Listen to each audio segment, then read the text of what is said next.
Excellencies, developing countries must refrain from being mere prideful villagers, obsessed with immediate trifles and blind ourselves to the far more compelling issues beyond our individual control and which demand a unifying solidarity with others to confront successfully our travails.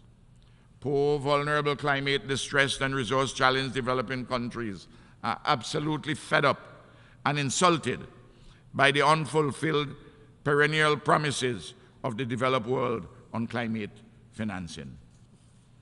Excellencies, in September 2015, at our United Nations, all nations signed on to the 17 Sustainable Development Goals targeted for achievement by 2030. Earlier this week, the bundle of issues centered on the SDGs were accorded a special consideration, and admirably, a refreshing of them has been canvassed. But the critical issue of a sufficiency of financing for development, including climate financing and reparations, remains the proverbial elephant in the room to be effectively harnessed to serve the deserving. Here again, agreed commitments entered into must be translated into real actions. St. Vincent and the Grenadines has been insisting as part of the conversation on the SDGs that there must be a special carve-out for reparations from European countries for the legacies of underdevelopment engendered by native genocide and the enslavement of African bodies, horrendous crimes against humanity. In this matrix, a special focus is required for Haiti. The case for reparatory justice within the framework of the SDGs is compelling and unanswerably strong. The time for reparations has come. This demand will not go away. Africa, the Caribbean, and our diaspora, and others who hanker for a just world insist on it. Excellencies, in our Caribbean community, one of our member states, Haiti, continues to be confronted by multiple existential challenges of immediacy, lodged in the political, security, social, humanitarian, and environmental domains. CARICOM is seeking to facilitate a political solution by engaging the widest cross-sections of stakeholders to fashion a government of national unity to replace that which is bedeviled by a lack of legitimacy and effectiveness, and to prepare the way for democratic elections in a suitable time frame. The United Nations Security Council cannot reasonably stand askance from this process in circumstances in which the criminal gangs, inclusive of those with links to the government and the national police, are essentially in control of the capital city.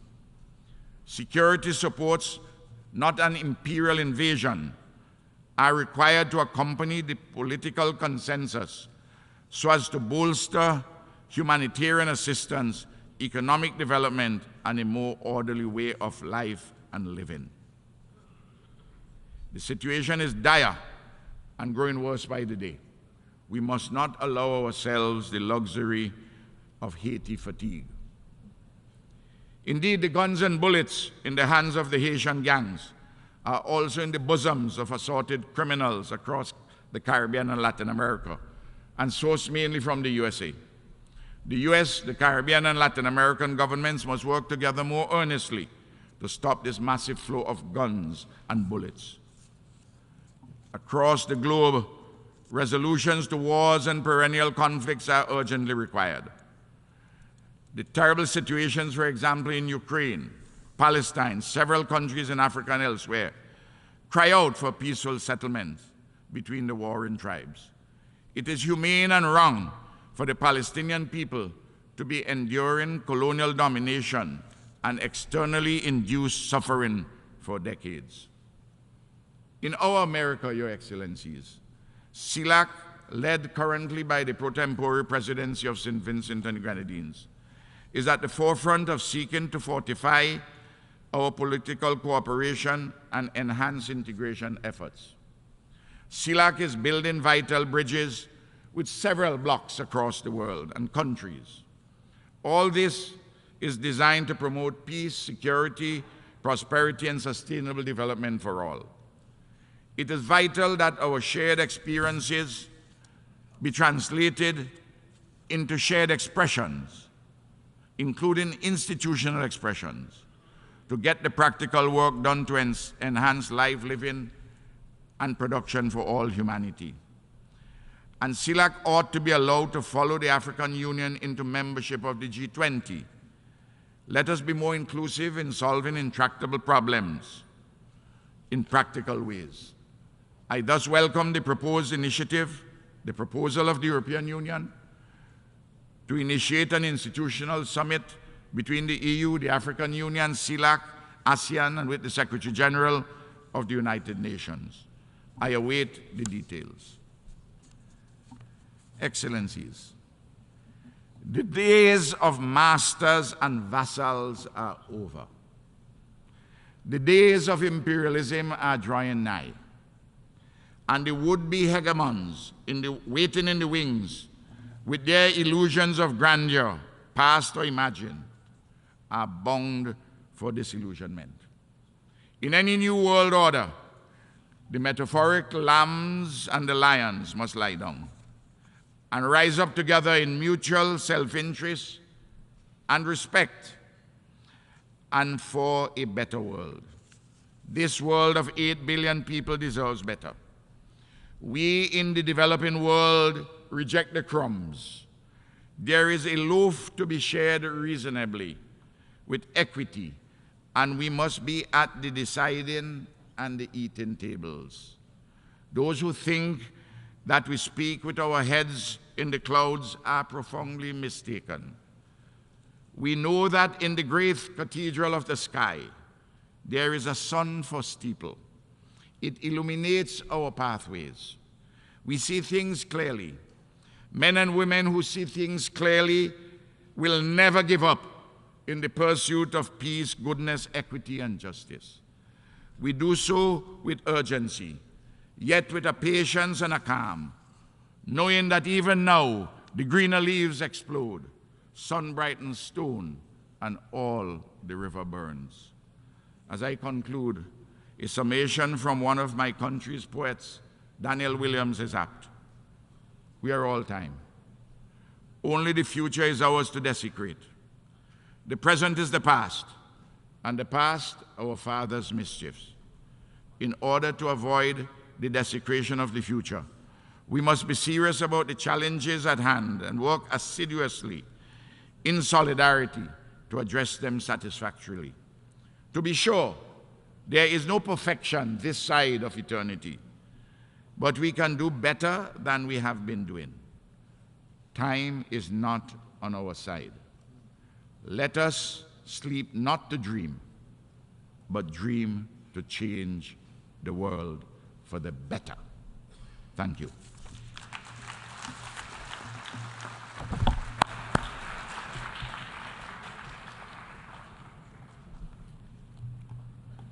On behalf of the Assembly, I wish to thank the Prime Minister and Minister of National Security, Legal Affairs and Information of St. Vincent and the Grenadines for the statement made, and I request protocol to escort His Excellency.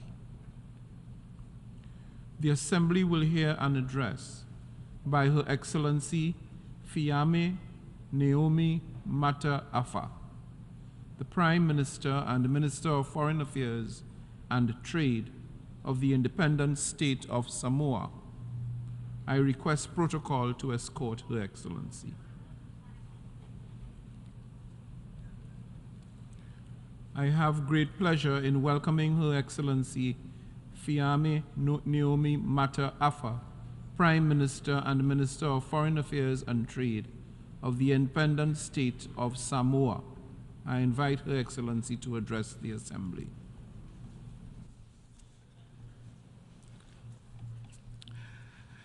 Mr. President, Your Excellencies, and distinguished delegates, Samoa extends congratulations and best wishes to Your Excellency, Mr. Dennis Francis, on the assumption of the presidency of the 78th session of the General Assembly.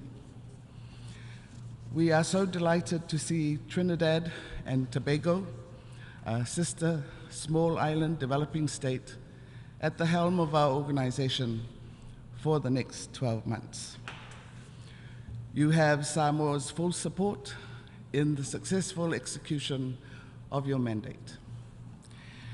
It is an honor to address this assembly on behalf of the government and people of Samoa.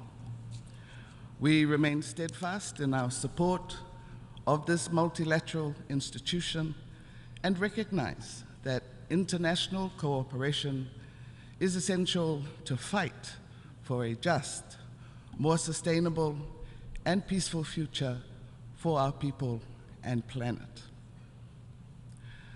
Whilst many global challenges remain, it is our hope that in the spirit of global solidarity and unity, we can address with urgency the threats of the climate crisis, the accelerated loss of biodiversity, the erosion of human rights and human health, worsening conflicts, the abuse of information and new technologies, and garnering the political will to strengthen our collectivism towards sustainable development.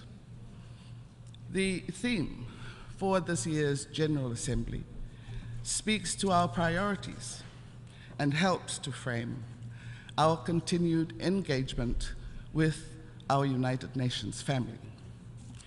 Excellencies, the effects of climate change are etching a deepening and more devastating impact on our lives. The first half of 2023 was characterized by record temperatures in many regions of the world, intense water temperatures in various ocean basins, droughts in parts of Africa, Europe, and Asia, severe flooding, as well as cyclones and devastating wildfires in Greece, northeastern Canada, and Hawaii, decimating lives and livelihoods to ash and barren landscapes. I extend Samoa's deep condolences to the people of Lahaina, Maui, families and friends who have been lost in one of the worst wildfires to have ever affected a Pacific Island community. Indeed, our sympathies go out to all those affected by these devastating disasters. But our sympathies will only take us so far, and we will continually face these ever-worsening disasters if we continue to deny addressing their root causes. Scientists have warned of imminent and more frequent and many more extreme weather events, resulting in more lives lost and costlier, less resilient infrastructure. Excellencies, June of 2023 is remembered for the warmest ever recorded global average temperatures, up by more than 1.2 Celsius compared to pre-industrial levels. Efforts to reduce global emissions, such as investing in clean and affordable energy, moving towards green, resilient economies, tackling deforestation, reducing the reliance on fossil fuels and protecting nature must be everyone's priority for the sake of humanity. Targeted solutions must be complemented by ensuring climate finance for frontline countries and utilizing the best available science and technology. Our expectations for the upcoming COP28 in UAE include crystallized commitments to bring about our envisioned reality. In particular, we wish to highlight the importance of operationalizing the Loss and Damage Fund as quickly as possible. For all AOSIS members, maintaining global temperatures below the 1.5 degrees Celsius is a point of no return. Crossing this threshold spells the end of many of our island societies. We view the climate crisis as an intersecting one, causing damage to the wider environment, such as the biodiversity that forms the web of life we depend on for our livelihoods and economic growth.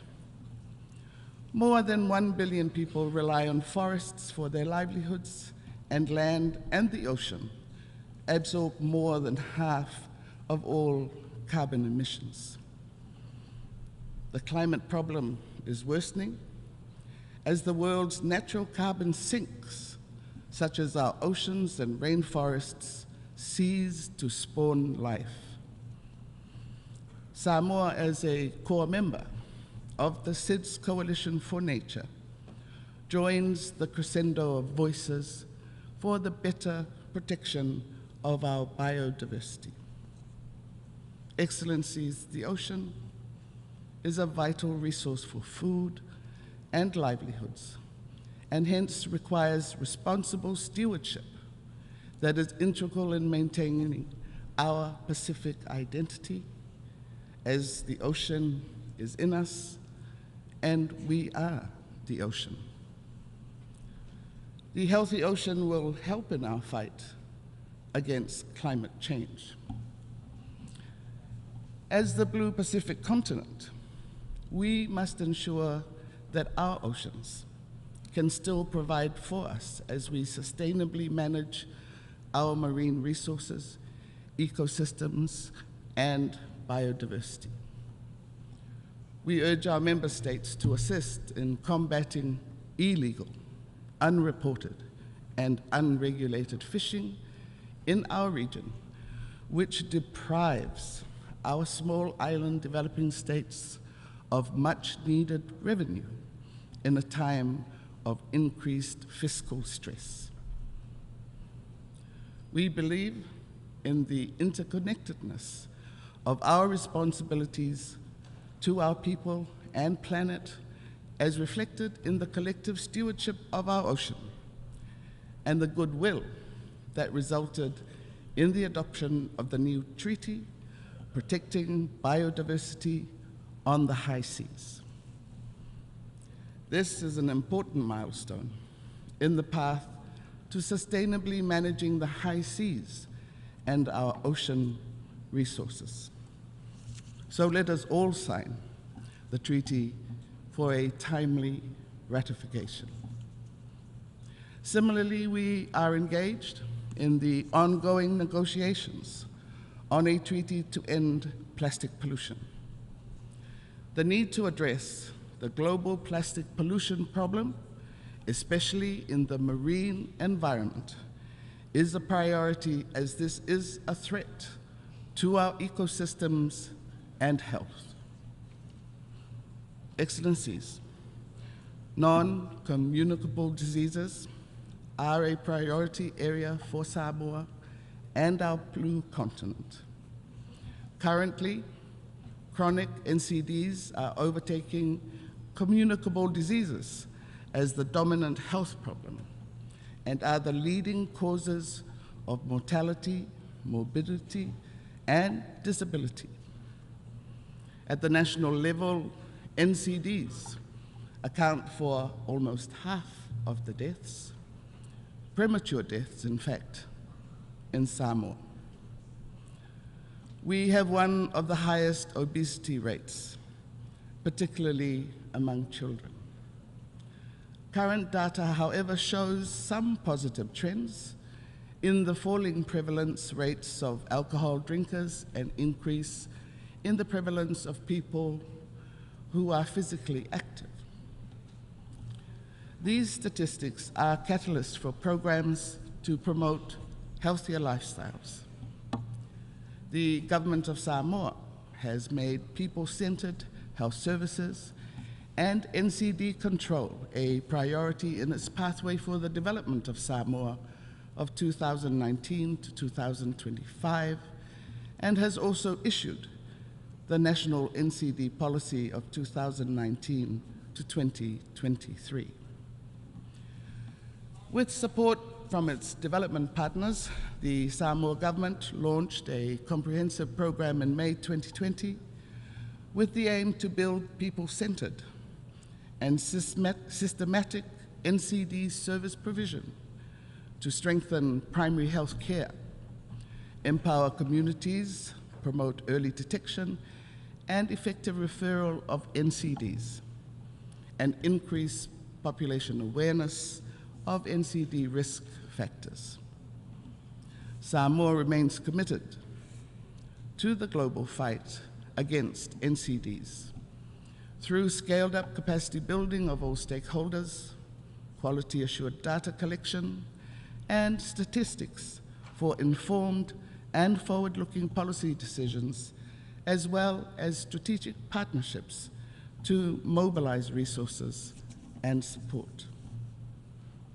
To help address the rising burden of non-communicable diseases, we believe that access to a balanced and nutritional diet is a national priority. It's important to return to locally produced, quality, fresh foods with less reliance on processed, imported foods. Nutrition and exercise in combination with other lifestyle changes will do more to curb NCDs, but these efforts must be enhanced by financial support for advocacy and capacity building of our health and educational professionals.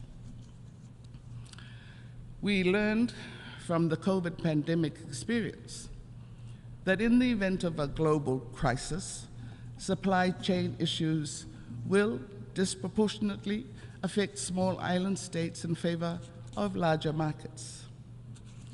We targeted measures to enable self-reliance in terms of food production and responsible consumption, and the promotion of local food systems. In this area, we relied on our support from our partner agencies, such as the FAO, particularly in the promotion of transformative food systems. Excellencies, small island developing states, or SIDS, face a unique set of vulnerabilities which impede their ability to achieve sustainable development. Most SIDS, including Samoa, face high indebtedness, which is compounded every time there is rebuilding after a natural disaster. We know that natural disasters will increase in frequency and severity as long as climate change remains unaddressed. A multidimensional vulnerability index, therefore, will allow for the inclusion of more than just income-based criteria to assess eligibility for concessional finance. We are appreciative of the fact that the MVI is a tool that aims to create a richer lens on vulnerability, and as SIDS, we look forward to early endorsement and implementation of the MVI. Excellencies, we believe that there are a great many opportunities which arise from an increasingly digitized world, especially in connecting our people in remote areas. We need to take better care of our citizens from the very real threats from cyber fraud and cyber attacks. We need assistance in ensuring that our infrastructure and financial institutions are safeguarded against cyber threats, and that we can build our capacity to address and combat these threats. In this regard, we are mindful of the ongoing work of the open-ended working group on security of and in the use of information and communications technologies, 2021 to 2025, which will report to the Assembly in 2025. Excellencies, we remain concerned that the war in Ukraine is still ongoing with no resolution in sight. We hope for a future of a world peace, free from conflict, high-tech cyber and electronic crimes, social media abuse and online child sexual exploitation, and threats of terrorism in any form. For a small island developing nation like Samoa, we rely on the collective responsibility of the global community to achieve this through international cooperation, compliance with international law, diplomacy, and with the UN Charter as our guide. Excellencies, we live in a highly contested region that is attracting intensified geostrategic interest. For small island countries in the Pacific like Samoa, security is more than geostrategic power. An expanded definition of security for the region reflects our desire to nuance our priorities and the demand for climate resilient and environmentally conscious infrastructure, rather than simply viewing them through a lens of strategic competition. In this way, we can ensure living in peace. As a small nation with no military force, we continue to highlight the importance of multilateral platforms and the UN in conflict resolution and governance. We believe in the rule of law, and we hope that respect for this principle guides us through the types of conflicts we see today. International cooperation is needed now more than ever. Building resilience at the national level can only take us so far. Samoa is confident that despite all the challenges, even existential threats for some of us, there is still hope if there is unity amongst our UN family. We have a moral obligation to change our world for the better and leave hope for our future generations. In closing, let me reaffirm Samoa's commitment to the United Nations and our conviction that it remains the foremost forum to address all issues that transcend national boundaries. We reiterate our call to the United Nations through its multiplicity of agencies to better understand our unique cultures, respect our diversity, and embrace our differences to help build a future we want through mutual and sustainable partnerships.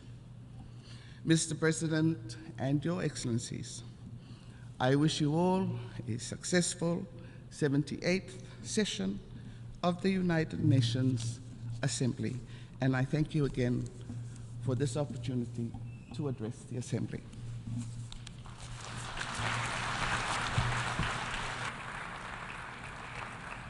On behalf of the Assembly, I wish to thank the Prime Minister and Minister of Foreign Affairs and Foreign Trade of the independent state of Samoa for the statement just made, and I request protocol to escort Her Excellency.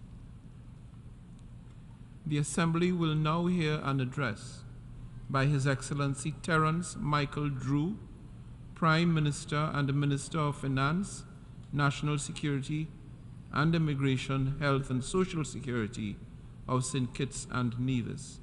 I request protocol to escort His Excellency.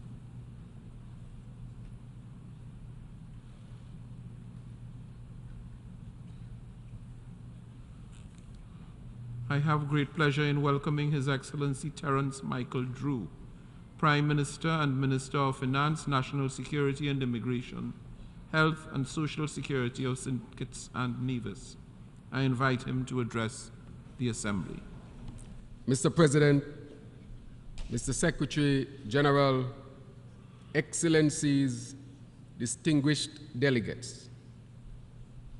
It is my honor in this, my second year as the Prime Minister of St. Kitts and Nevis, to join with members of the global family of nations and speak on behalf of the people of St. Kitts and Nevis at home and in their diaspora. I must first extend, however, condolences to people across the world who in a summer of scorching heat, the hottest in recorded human history, suffered every disaster known to humanity: fires, floods, droughts, earthquakes, hurricanes, tornadoes, and with them untold personal, social, and economic tragedies. I especially extend the heartfelt pain of the people of St. Kitts and Nevis at the recent disasters in Libya and Morocco. We in St. Kitts and Nevis are suffering the worst drought of our history, resulting in severe water shortage. Of course, we have not escaped. Mr. President, I extend sincere congratulations to you on your elections as President of this 78th session of the General Assembly. Your election has given pride and satisfaction to St. Kitts and Nevis, and indeed the Caribbean community, and it stands as further testimony to the fact that small island developing states can contribute to positions of global leadership. Your term comes at a time of international complexity and conflict, of great global tensions and even greater global aspirations, of new geopolitical dynamics and even newer technologies which are transforming every aspect of life as we know it. These are times of great divide in income and well-being, combined with such growing insularity and loss of trust that it shouts the need for what Secretary General Guterres has rightly identified as the centrality of prevention, coordination, and partnership. St. Kitts and Nevis shares the view that this must be a period of prevention of the greatest downslide, socially, economically, environmentally, and of security for the people of the world. Mr. President, there exists an alarming lack of trust the world over. Lack of trust in state and global organizations, lack of trust in traditional media, and what some regard as its management and manipulation of information, and Mr. President, a lack of trust in the political class. In a world of distrust, the United Nations and its member states must show a sense of caring, inclusion, respect for the dignity of all to ensure we, the peoples, is a statement of unity and a clarion call for the word common to be truly reflected in how we view global commons and how we together achieve the agenda of the common good. If we are to rebuild trust and reignite global solidarity, leaders, particularly those in wealthier countries, must mean what they say and say what they mean. Developing countries are groaning under the weight of burgeoning challenges, not of their own making, and I would dare say some of which were inherited as a result of colonialization and transatlantic slave trade. Millions of Africans were uprooted from their homelands and transported across the Atlantic in the hulls of ships to be enslaved on plantations. This was the largest forced migration in human history, and it resulted in great wealth for some at the expense of the lives and the humanization of African peoples. It must be noted that compensation was paid to plantation owners, while the survivors of this crime against humanity were left in suffering and were hindered in their socio-economic development. Thus, it is past time for reparatory justice. I therefore encourage all to work together constructively as partners in the pursuit of and respect for justice. For as Martin Luther King said, the arc of the moral universe is long, but it bends towards justice. The climate challenge must continue to be highlighted. The industrial behemoth countries and companies push SIDS and others to the front lines of climate change. They accept little responsibility for financing the adaptation and mitigation measures necessary for the survival of developing countries, which suffer the consequences of the lifestyles and industries of others. Consequently, countries like mine, which are unable to access concessionary funding, are forced to fix the climate crisis by obtaining loans at exorbitant rates from the very countries where the problem originated. Our carbon footprint as a country is very small, yet we face the existential threat of climate change. This is unjust. We therefore call for climate justice. Mr. President, Your Excellencies, there's an urgent need for the international community to address the gaps and shortfalls of the current international financial architecture, with a view to strengthening support for SIDS, in particular through a multilateral sovereign debt mechanism, meaningful reform of the governance of the international financial institutions, and enhanced access to financial resources. I congratulate the World Bank on recent steps in the right direction. However, there is still much ground to cover if states like mine are not to fail and our economies and societies are to remain viable. I commend the Bridgetown initiative of my sister, Prime Minister Mia Mottley, as having the potential to effect the kind of changes that are essential to ensure equitable growth and sustainable development. Mr. President, I see as an outcome to addressing the issue of access to capital the development of a relevant and effective MVI, Multidimensional Vulnerability Index. I would like to caution, however, that to be effective, debt must be part of the metrics used for assessment and ranking of countries.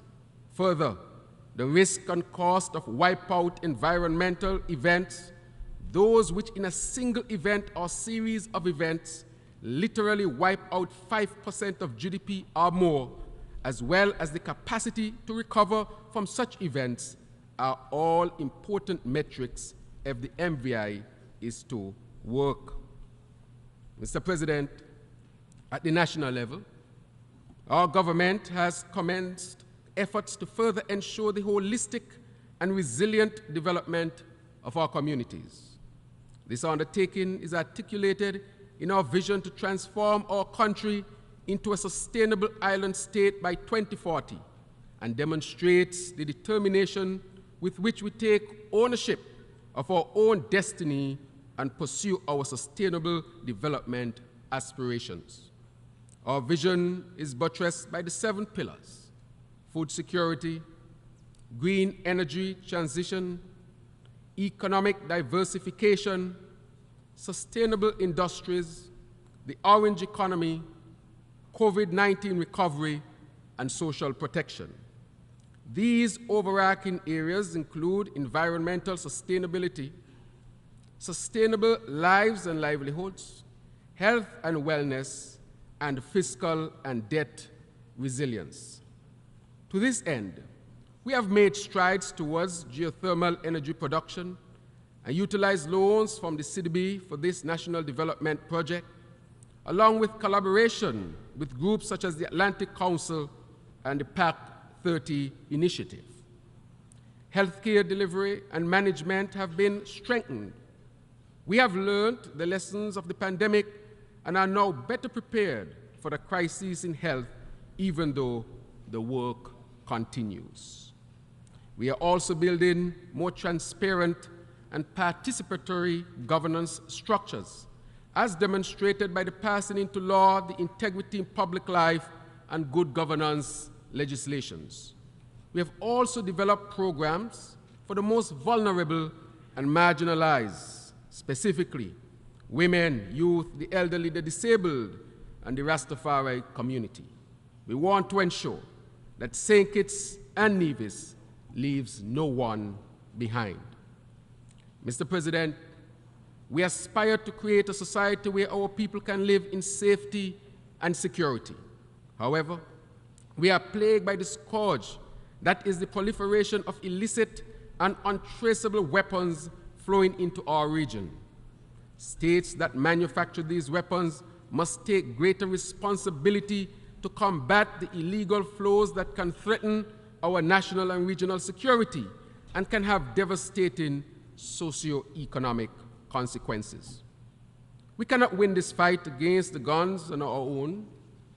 International cooperation is necessary if we are to ensure the protection of our societies and our people.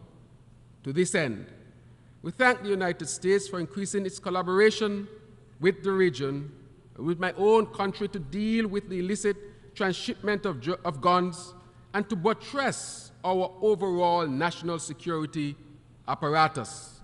We must continue to work together to ensure continued success in this regard. Mr. President, it is of great concern that glaring global inequities persist and are growing wider despite sustained calls for global solidarity, action, and cooperation. For example, Venezuela has been placed in a precarious situation as a result of the application of sanctions, and its people continue to bear the brunt of these unilateral measures. We therefore strongly urge constructive dialogue between the governments of the Republic of Venezuela and the United States to relieve the hardships these impositions have caused the Venezuelan people. Further, it ought to be noted that while others benefit from access to Venezuela's natural resources, its Caribbean neighbors are denied as a result of these sanctions. Mr. President, continuing with inequities and the need for respect for sovereign states, Cuba, which has been a generous global partner, is caught in the clutches of an unjust and continuing economic, commercial, and financial embargo, which has caused suffering on a people who do not deserve it. The people of St. Kitts and Nevis stand in solidarity with the government and people of Cuba and call for the immediate ending of the embargo and the removal of Cuba from the unilateral list of state sponsors of terrorism. Mr. President, speaking to the issue of governments and peoples who are excluded from the full participation within the United Nations and the global multilateral systems, I recall the situation of Taiwan. Taiwan has proven itself to be a reliable development partner, which greatly contributes to collective efforts to address the pressing global issues of today. It is our firm belief that Taiwan should be able to make its contribution to the work and budget of multilateral institutions such as the United Nations and the World Health Assembly in furtherance of the common global goals. And it is a hope that the right of its 23 million people to adequate representation can be realized. Moreover, we urge for peace in that region of the world, as war would result in severe consequences for all of us. Mr. President, closer home, the ongoing dire situation in our sister nation, Haiti, demands the sustained attention and support of the international community. Haiti, the first black republic in the Western Hemisphere, continues to grapple with unimaginable scale of human suffering. A political resolution is urgently needed, while also recognizing that appropriate measures must be taken to reverse Haiti's legacy of underdevelopment. We cannot move forward on the acceleration of the Agenda 2030 if we continue to knowingly and deliberately leave some people behind. Mr. President, we are living in a world in flux, where new emerging poles and spheres of influence are challenging the existing so-called rules-based order. New currencies are being internationalized, new trade routes are taking shape, and new security, political and economic blocs are emerging to drive geopolitical advantage. The voice of the Global South is growing bolder, with increasingly louder rumblings among powerful blocs calling for change. The need for an enhanced role and presence of developing countries from the Global South within the UN Security Council could not be more compelling. And we are convinced that in the face of these complex changes, the reform of the Security Council is necessary to better reflect contemporary geopolitical realities and enhance its effectiveness. In conclusion, this reform is critical. Let us consider a reset. On the heels of the 40th anniversary of independence of my country, the 40th anniversary, we declare that there should be a reset. We can consider it here, for it gives us the opportunity to establish an improved path to what we seek to achieve as an assembly. For today, at a time that is as challenging as it is exciting, we stand at the juncture of what is and what could be. We know what is. We understand what could be. Ours is a challenge to ensure peace, prosperity, progress, and sustainability for all. St. Kitts and Nevis accepts the challenge and remains a ready and willing partner in our collective quest for a better world that we all deserve, Mr. President. Thank you very much.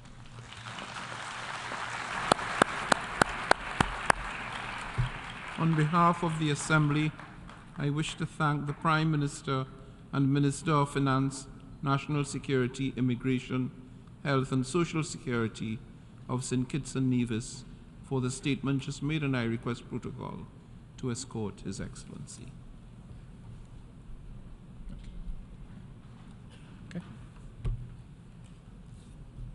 The Assembly will hear an address by His Excellency Jose Ulysses Correa E. Silva, the Prime Minister and Minister of Reform of the Republic of Cabo Verde.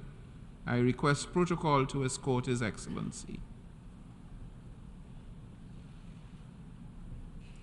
I have great pleasure in welcoming His Excellency Jose Ulysses Correa E. Silva, Prime Minister and Minister of Reform of the Republic of Cabo Verde, and I invite him to address the Assembly.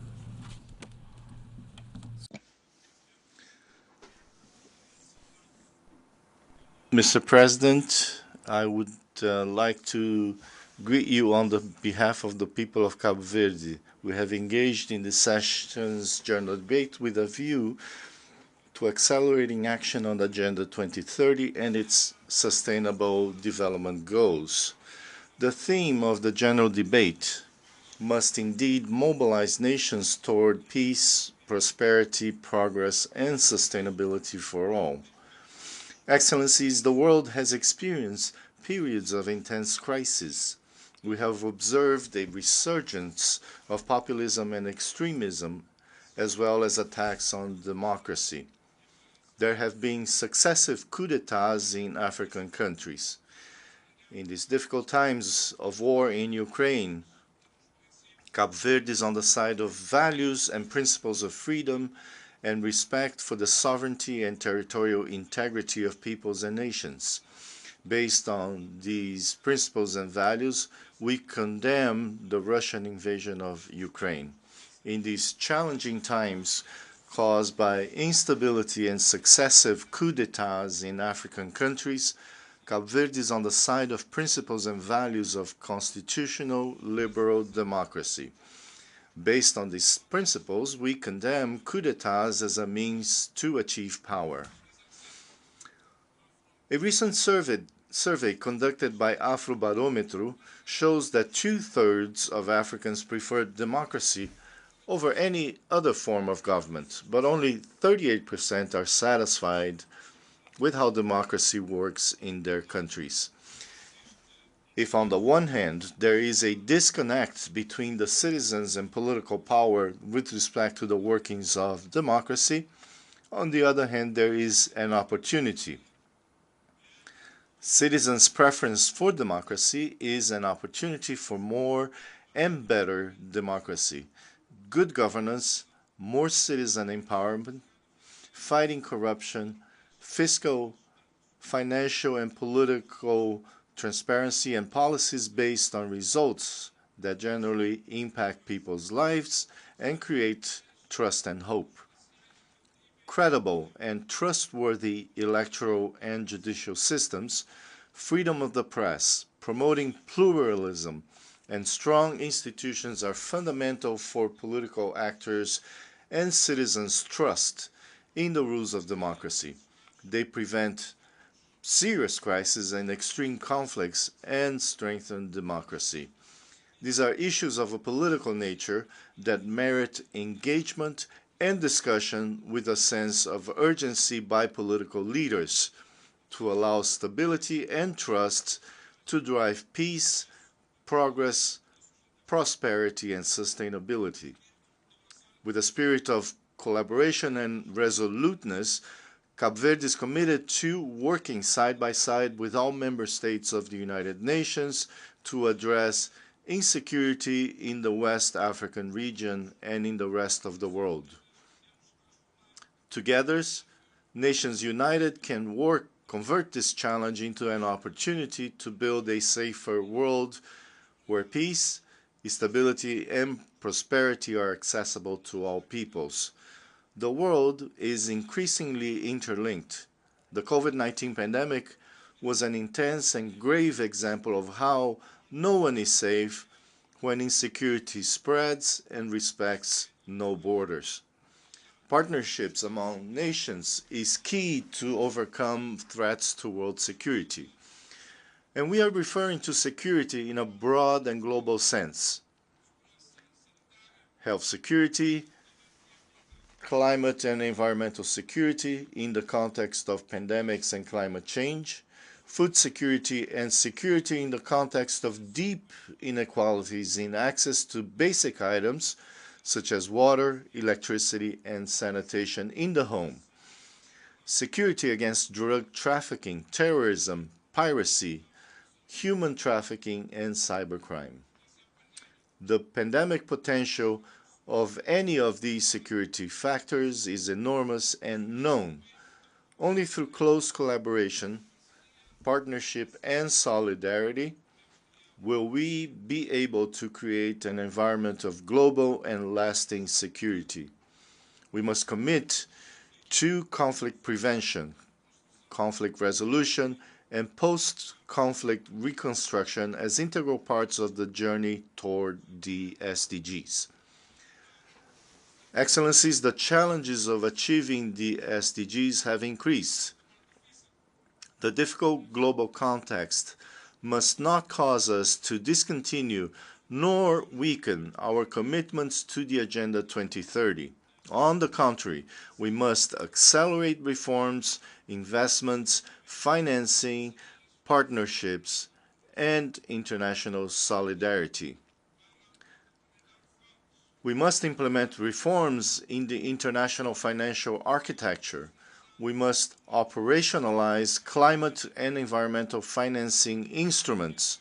We must substantially increase special drawing rights and simplify the rules for their issuance and attribution. We must provide debt relief to the least developed countries. We must have fair and relevant representation of African countries in the community of nations, including the United Nations Security Council and international financial institutions such as the World Bank and the IMF. We must decisively move the multidimensional vulnerability index forward and its application by the international community as a criterion for access to low-cost and long-term financing for SIDS, and as a criterion for a greater volume of financing. Development is a long and demanding journey. On this journey, the external context of countries is key and determinant. Development partnerships, and particularly the conditions of financing, are important. But there is a determinant condition. Development is achievable only with a strong endogenous commitment in each country.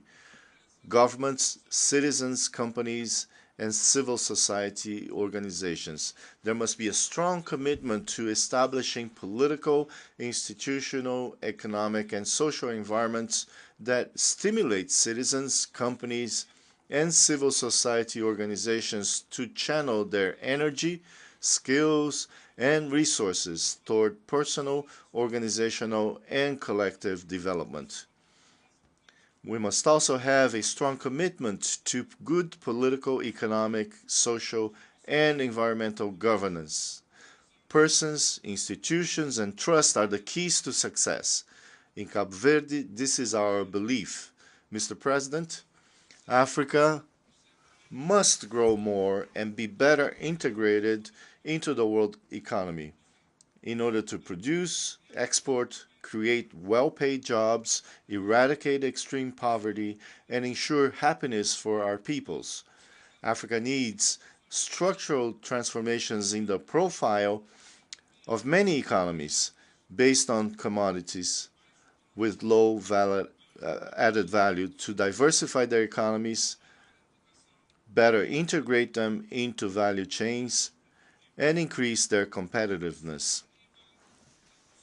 We need transformations at the level of reducing vulnerabilities, increasing resilience, and responding to external economic, financial, energy, climate, and pandemic shocks.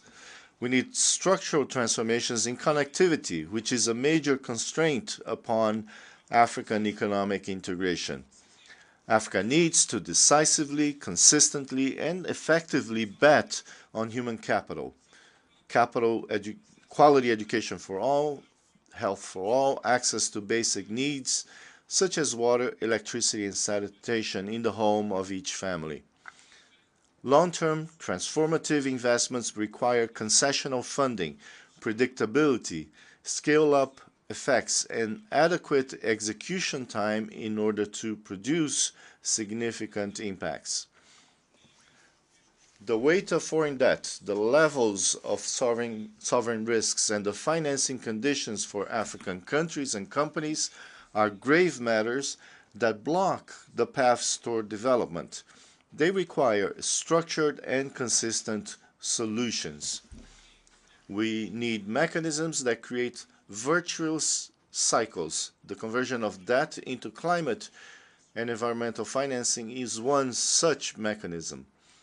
These transformations can free up resources for investments that increase in resilience, reduce exposure to external shocks, lower carbon emissions, protect biodiversity, create investment opportunities for the private sector, and create skilled job opportunities for youth. Cabo Verde and Portugal recently signed an agreement to convert bilateral debt into climate and environmental financing to achieve these goals. More partner contributions will increase the size of transformative investments and accelerate their impacts. Cabo Verde remains firm in our commitment to achieve the SDGs with integrated policies. Our goal is to eradicate extreme poverty by 2026. We will leave no one behind in education. We are accelerating energy transition. We are investing in reducing dependence on underground water sources for agriculture. We wish to transform Cabo Verde into a digital nation and diversify our economy. We embrace the United Nations Agenda 2030 as our path toward progress.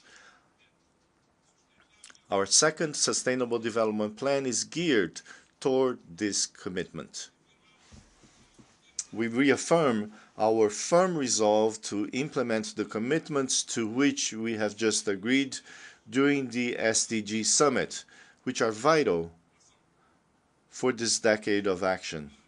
We are called to design intelligent actions toward international peace and security, and thus accelerate prosperity, progress, and sustainability for all, leaving no one behind.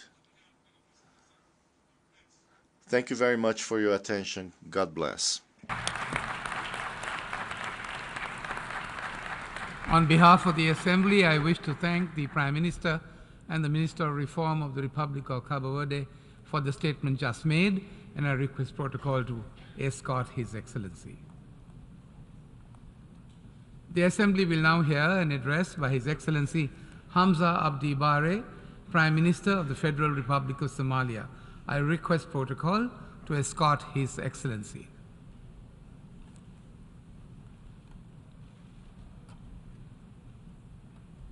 I have great pleasure in welcoming His Excellency Hamza Abdi Bare, Prime Minister of the Federal Republic of Somalia, and invite him to address the Assembly. Bismillah ar-Rahman ar-Rahim. In the name of God, the most gracious, the most merciful, ladies and gentlemen, Your Excellencies, heads of states and governments, Your Excellency, the President of the 78th session of the General Assembly, Your Excellency, the Secretary General of the United Nations, ladies and gentlemen, peace and God's blessings be upon you all. It gives me great pleasure to stand before you here at this historic podium to participate in the 78th session of the General Assembly. Mr. President, we express our heartfelt congratulations to you and to the state of Trinidad and Tobago on your election as President of the 78th session of the United Nations General Assembly. I assure you of Somalia's full readiness to work with you as you undertake your new responsibilities, and I would also like to take this opportunity to express my appreciation to your predecessor, Mr. Chaba Caruso, for his successful leadership of the past session. Mr. President, the theme of this session, which is rebuilding trust and reigniting global solidarity, accelerating action on the 2030 Agenda and its sustainable development goals. And here I would like to recall a Somali proverb, Akoni Araga Kama Harisio, which is translated as to be without knowledge is to be without light. Somalia is a country that has been blessed by God with a steadfast people with great and uncountable abilities. And we see clearly the great contradictions between the promise in the land on the one hand and the harsh realities on the other hand that we face. Therefore, I stand before you today here to bear witness to the dire consequences of inaction, because I realize what this inaction means to ordinary, innocent people when the sustainable goals of development remain unachieved. And while we are at the midpoint in the implementation of the SDGs, we must be able to renew and accelerate our actions as the time for complacency has passed.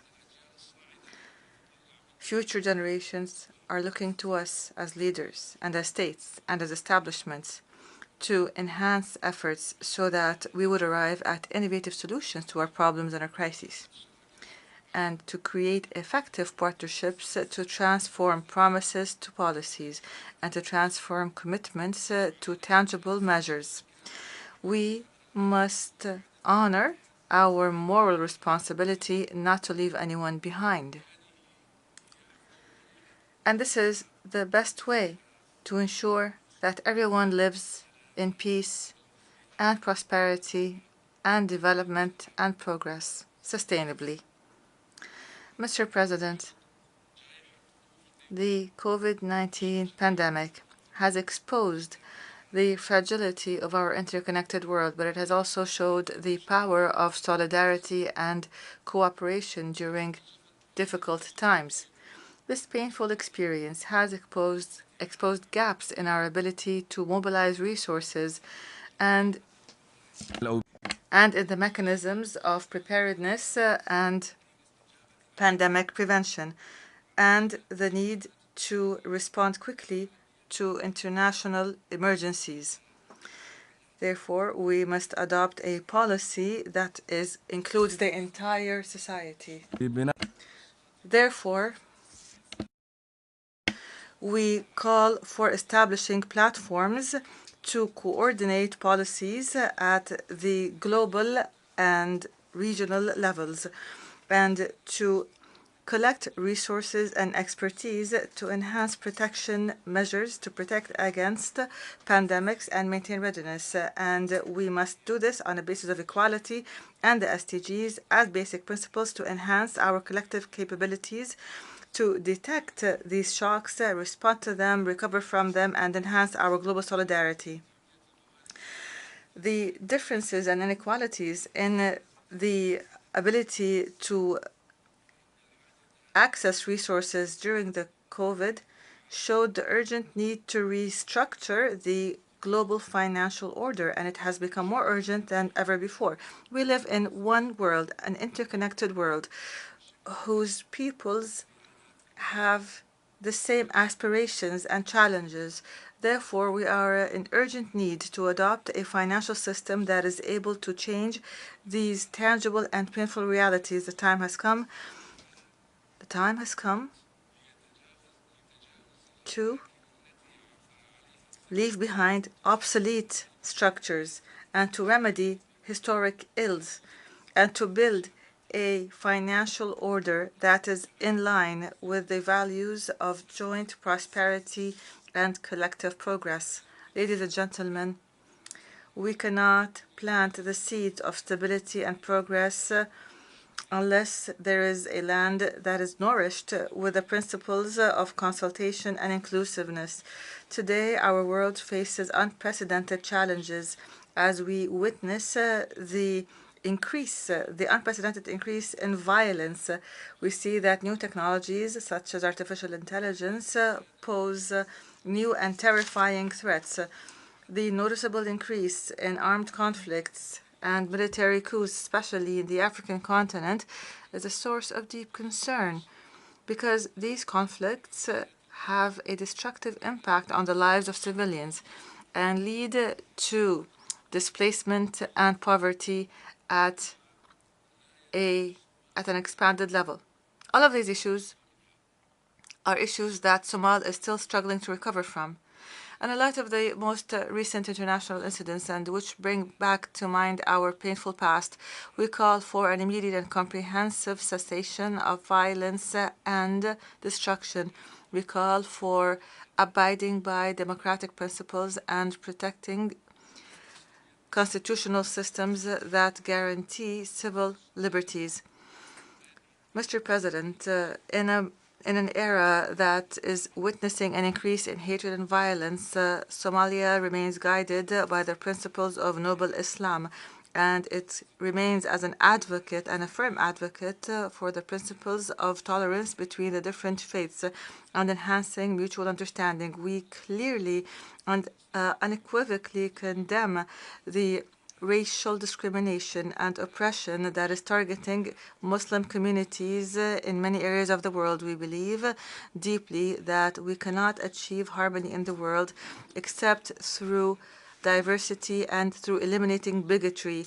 The cause of Palestine that remains intractable continues to be a source of shame to us all, and we assert to you and we confirm that Somalia will continue to defend the inalienable rights of the Palestinian people to self-determination, and we reiterate our call for the two-state solution that is just and that respects the 1967 borders.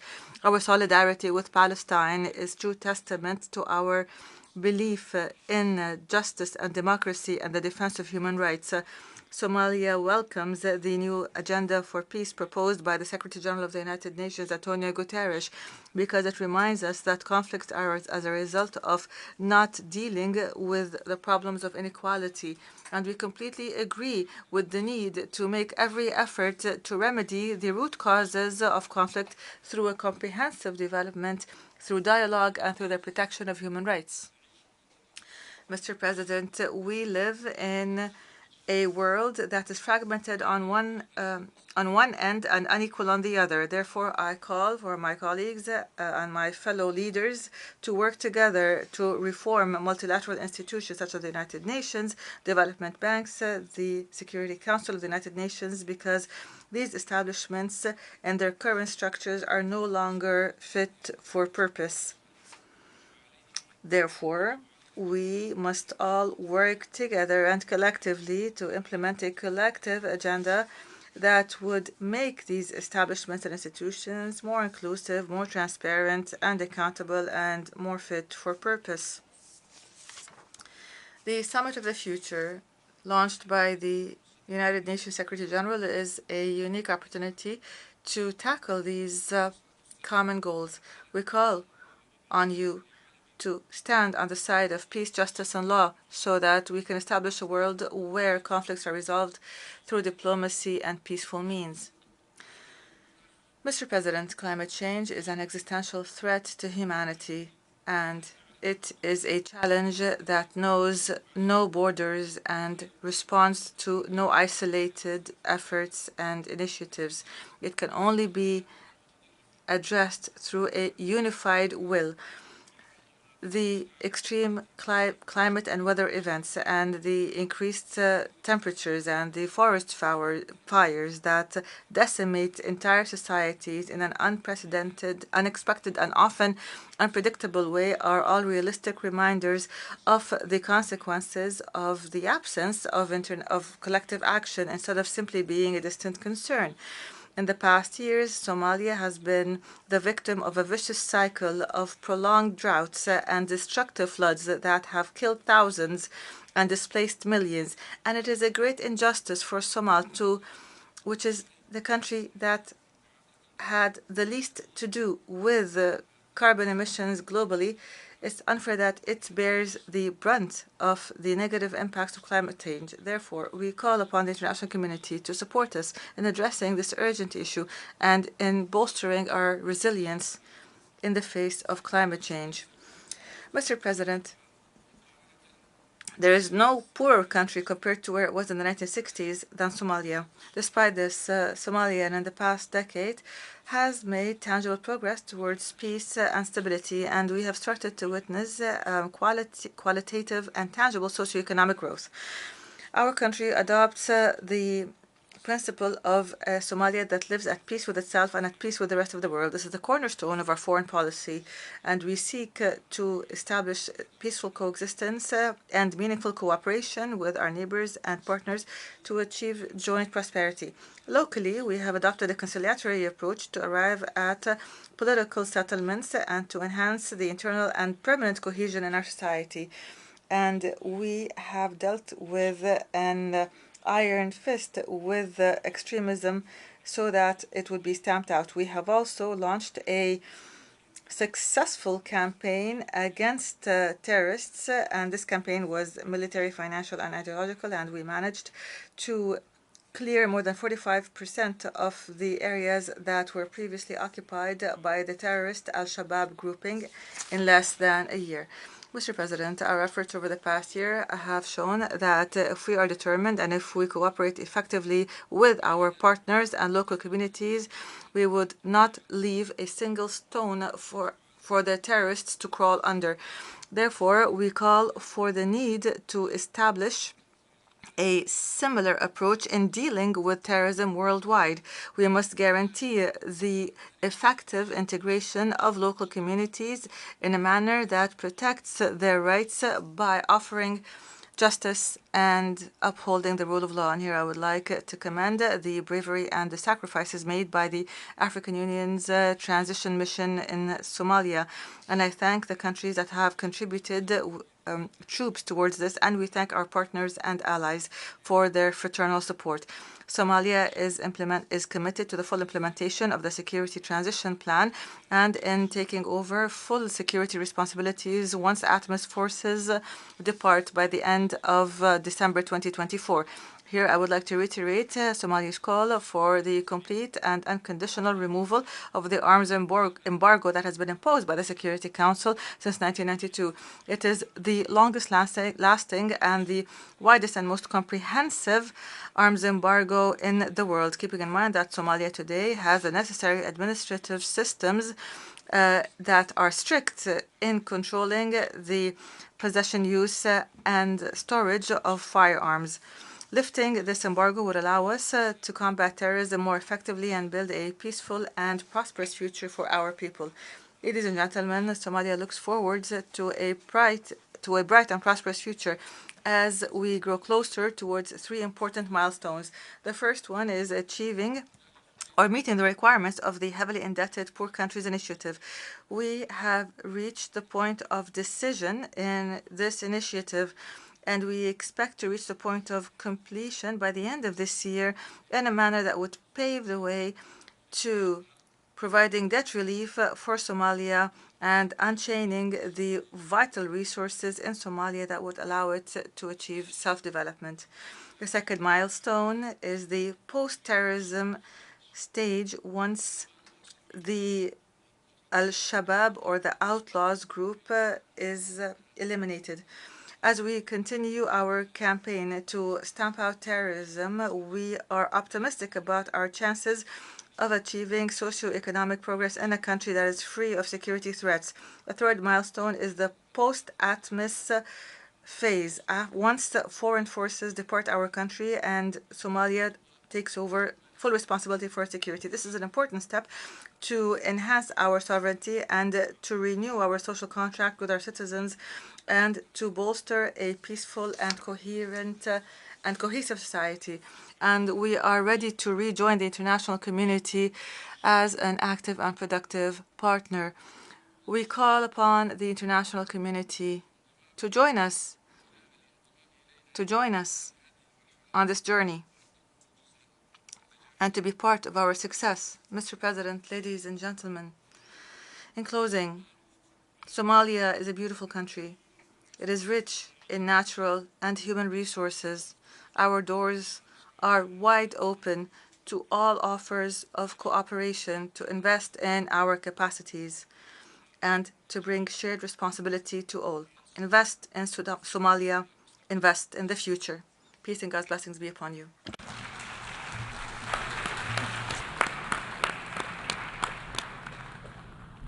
On behalf of the Assembly, I wish to thank the Prime Minister of the Federal Republic of Somalia for the statement just made, and I request protocol to escort His Excellency.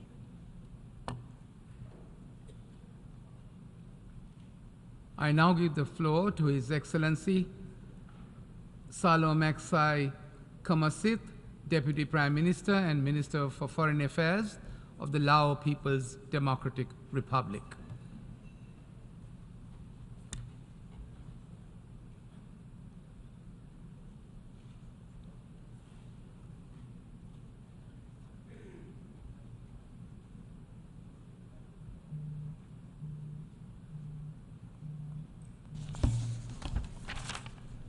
I have great pleasure in welcoming Mr. President, at the outset, I would like to extend my profound congratulations to His Excellency Dennis Francis on his election as President of the 78th session of the United Nations General Assembly, and I wish him a very successful presidency.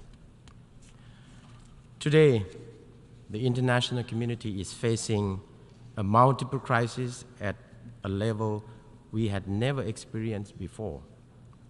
Following the negative impacts of COVID-19 pandemic, the major challenges facing developing countries varies from an increasing extreme poverty, external debt, and unjust international financial architecture to extreme natural calamities, external debt, unjust international financial architecture to extreme natural calamities as seen in many parts of the world, especially the recent natural disasters that occurred in Morocco and Libya. I join other speakers in expressing our sympathy and condolences to the people of Morocco and Libya. This has already been compounded by regional tensions and unilateral measures as a result of geopolitical rivalry. All this has not only hampered the hard-earned development progress during the last decades, but also threatened the survival of humankind. At this critical juncture, the most appropriate solutions are needed in order to address such challenges. It requires unified and collective actions that are guided by the principles enshrined in the United Nations Charter, and we must firmly uphold multilateralism in tackling them. To save our world from another catastrophe, our shared wisdom and united political determination are more critical than ever. This must be done by putting aside any unilateral interests and resolutely avoiding greater confrontation and division among the UN member states. To this end, the United Nations must be reformed in a way that it can effectively fulfill its mandate. We need the UN that is more relevant and effective in the rapidly changing geopolitical landscape and be able to address the challenges threatening international peace, security, and sustainable development. We believe that we are now better equipped to tackle global challenges, which include, among others, scientific, technological advancement, innovation. Yet, without common design, shared responsibilities, and collective action, the most vulnerable people in the world will continue to be left behind. Mr. President, resolving global conflict and disputes by peaceful means is the only viable way to ensure long-lasting peace and coexistence. In this regard, we urge an immediate end to the conflict in Ukraine through peaceful dialogues, without which we all would continue to be impacted. We also demand a peaceful solution to the Middle East problem. The LAUPDR calls for all parties concerned to resume dialogue and restore mutual trust for solving the long overdue Palestinian issue through the establishment of two sovereign states coexisting peaceful in line with the relevant UN resolution. Like many others, the LAUPDR believes that unilateralism, particularly unilateral cohesive measures, not only contravenes the principle of the UN Charter and international law, but also severely cause negative consequences to innocent people, hinder international development of many developing countries. In this regard, my delegation continues to join global call for lifting the economic embargo against Cuba and removing it from the list of state sponsors of terrorism, as well as ending all unilateral cohesive measures. Mr. President, approaching the midpoint of implementation of 2030 Agenda for Sustainable Development, many countries are still lagging behind. Therefore, we must further strengthen and scale up our collective efforts, which include harnessing scientific and technological achievements to accelerate sustainable development and unleash new impetus for innovation-driven growth. At the G77 in China summit held in Havana last week, heads of state and governments of developing countries echo that science, technology, and innovation, including information and communication technologies, have become fundamental to addressing global challenges and are one of the driving mechanisms of transformation to accelerate progress towards achieving 2030 Agenda. In this context, global governance system based on science, technology, and innovation is essential to identify problems and find effective solutions for sustainable economic development, environment conservation, poverty reduction, and addressing inequality. Likewise, to scale up the implementation of SDG, the UN development system, development partners, and international financial institutions must act together in a more coordinated manner. The UN development system at all levels must also play an essential role in resource mobilization and coordination, including supporting countries in special situations, namely LDCs, LLDCs, and SEEDs, to address their specific challenges. It is evident that one of the key obstacles to SDG implementation has always been insufficient financing. Let me quote the call by the UN Secretary General Guterres: "The global financial system is biased, morally bankrupt, and skewed to benefit wealthy countries." End of quote. This is a clear signal that the reform of the international financial architecture is an urgent and long overdue task. And this cannot be done without strengthening the participation of developing countries in international economic decision-making, norm setting, and global economic governance in order to adapt to the challenging global economic landscape. Mr. President, the SDG is not just a global development goal, but for the Lao PDR, it is a national commitment. In addition to 17 global SDG, the Lao PDR has SDG 18, which is achieve lives saved from unexploded ordnance, or UXO. Although most of its indicators have advanced to different degrees, the UXO remains a threat to our national development and poses an obstacle to other SDG. We therefore take this opportunity to call for continued support and assistance from the international community to address these prolonged and challenging tasks. For the remainders of SDG, their integration into our national strategies signifies our unwavering dedication. Despite our great effort, the progress base remains less than desirable, as many have stagnated or regressed.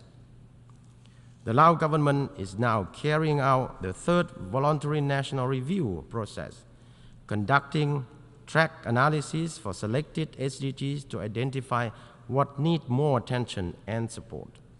We will present our VNR at the 2024 High-Level Political Forum. In addition, the Lao government has taken various measures, including development of financing strategy as part of the integrated national financing framework, with a view to building a more resilient national financing architecture, as well as opening a window of opportunity to meet the financing needs. As for the LDC graduation effort, we are embarking on the adoption of the National Smooth Transition Strategy, which will help the government, development partners, and relevant stakeholders to stay focused more on development priorities, addressing the most pressing needs and challenges that may disrupt the country's graduation process. Mr. President, the Lao PDR has considerable natural capital, rich biodiversity, and abundant water resources, with opportunity to renewable energy development and investment in carbon capture and storage, which can provide the country with significant development potentials. In this context, we see the important role of science, technology, and innovation in advancing the country's national development agenda to promote green and inclusive growth, as well as digital economy over resource-driven economies with a view to enhancing sustainable use of natural resources. In this connection, the Lao PDR has adopted its National Digital Economy Development Vision and Strategy. Although the Lao PDR is among the countries who contribute the least to global emission, like others, we are the victim of climate change. Nevertheless, we are strongly committed ourselves to the international climate obligations. The Lao government has already adopted national strategy for climate change, but to ensure its full and effective implementation, it requires sufficient financial resources as well as technical assistance.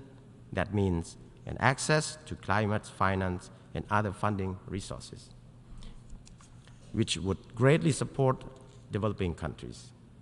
In this regard, my country urges to realize the international commitment, particularly $100 billion in climate finance for countries in need the most.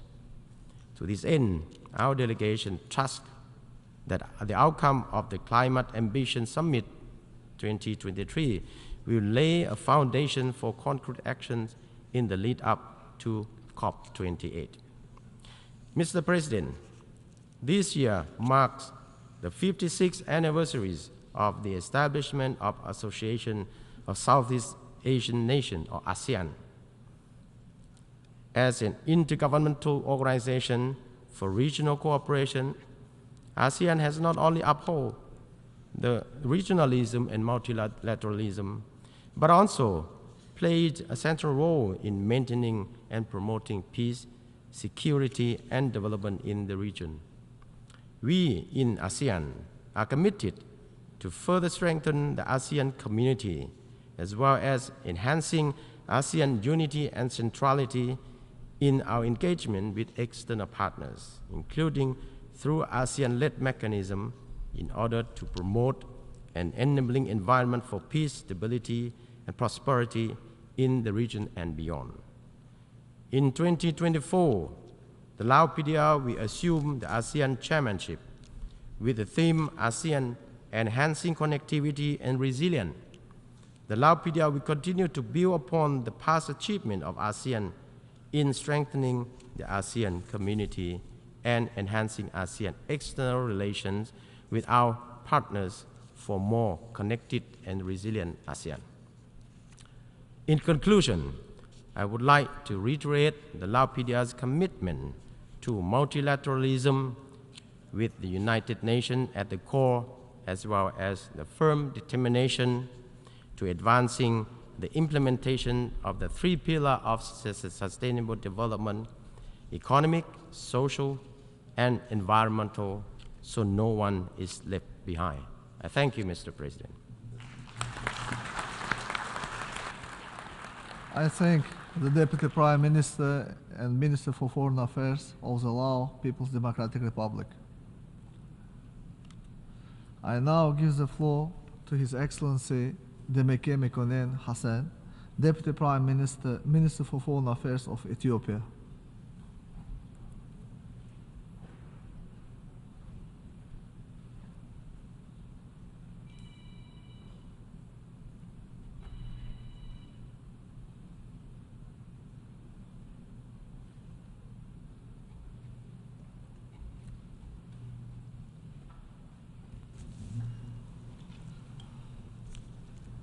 ክቡር ፕሬዝዳንት Mr. President, Excellencies, Heads of State and Government, Excellencies, Secretary General of the United Nations, distinguished delegates, ladies and gentlemen. It is my honor to address this August Assembly representing Ethiopia. I would like to extend my heartfelt congratulations to Your Excellency on your election as the President of the 78th session of the General Assembly. I assure you of my country's full support in the execution of your responsibilities. When the world is faced with a multitude of challenges, in such times, we must ask ourselves, do we have the necessary political will to choose the global partnership over geopolitical competition? Are we prepared to work together towards a promising age of shared prosperity? Are we also committed to working together to serve our planet and to meet the aspiration of over 8 billion people? The uncomfortable truth is that we are increasingly witnessing policy choices that escalate tensions, threatening the peace and stability of the world. Poverty and hunger are rising.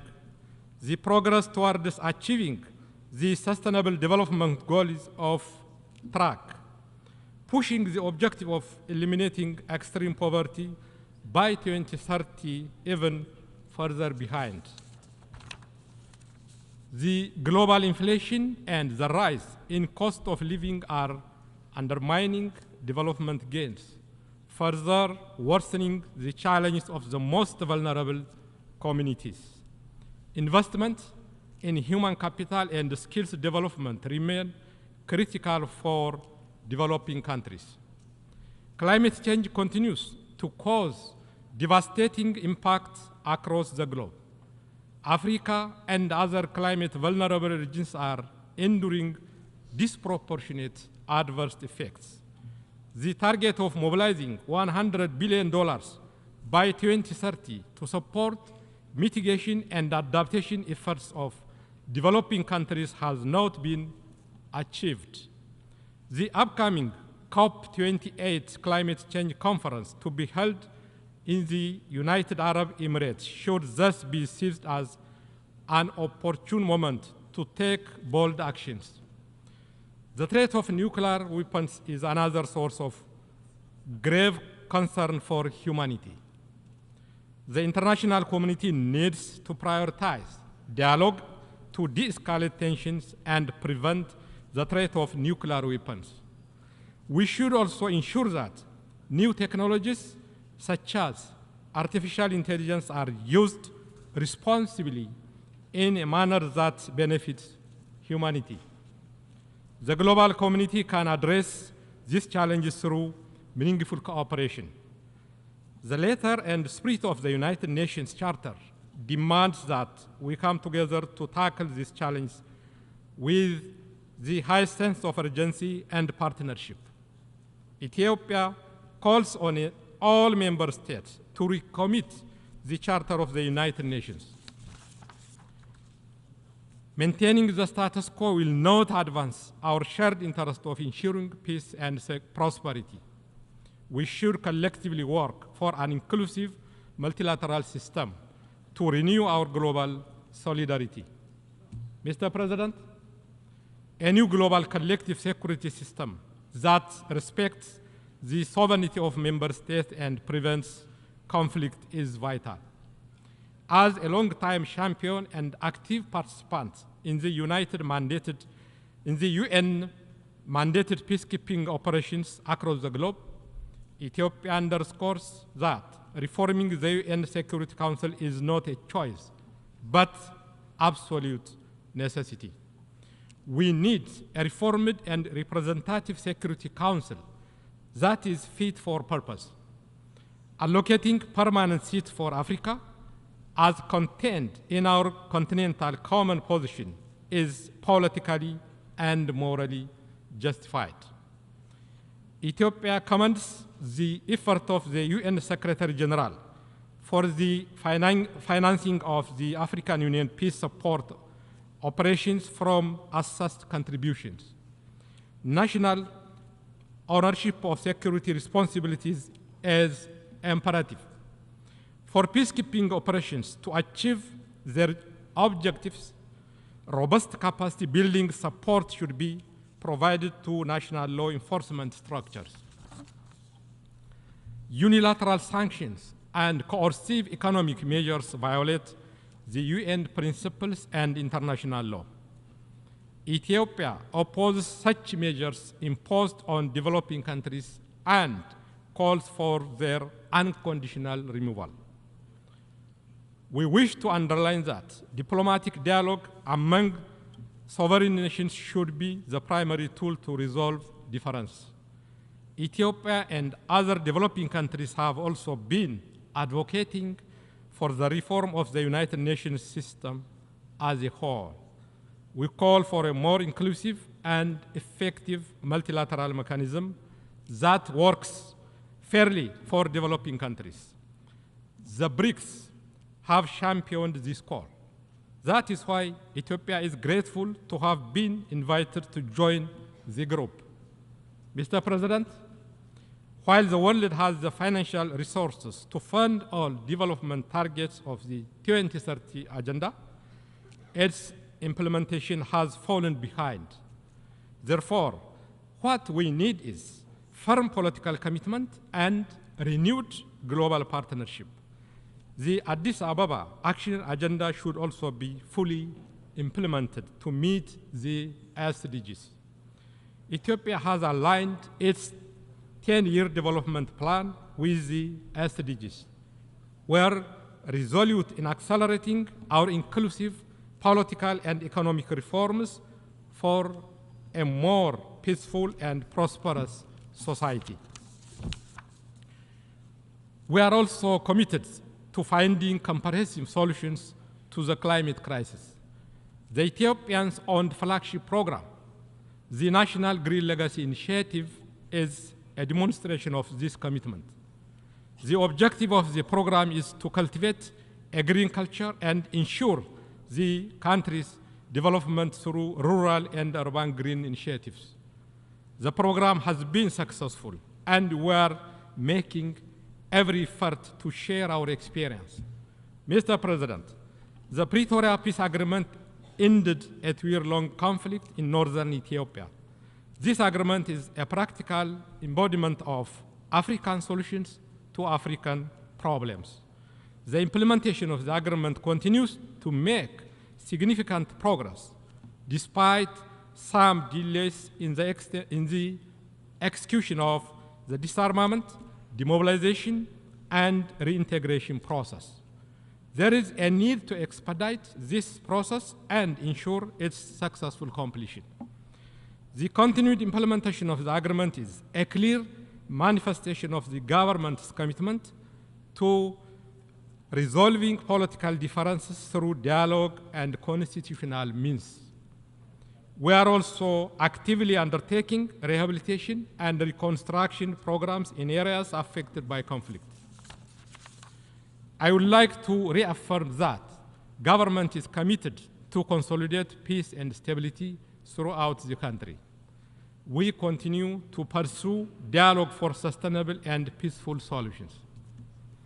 To ensure accountability, reconciliation, truth-telling, and healing, Ethiopia is finalizing its transitional justice policy.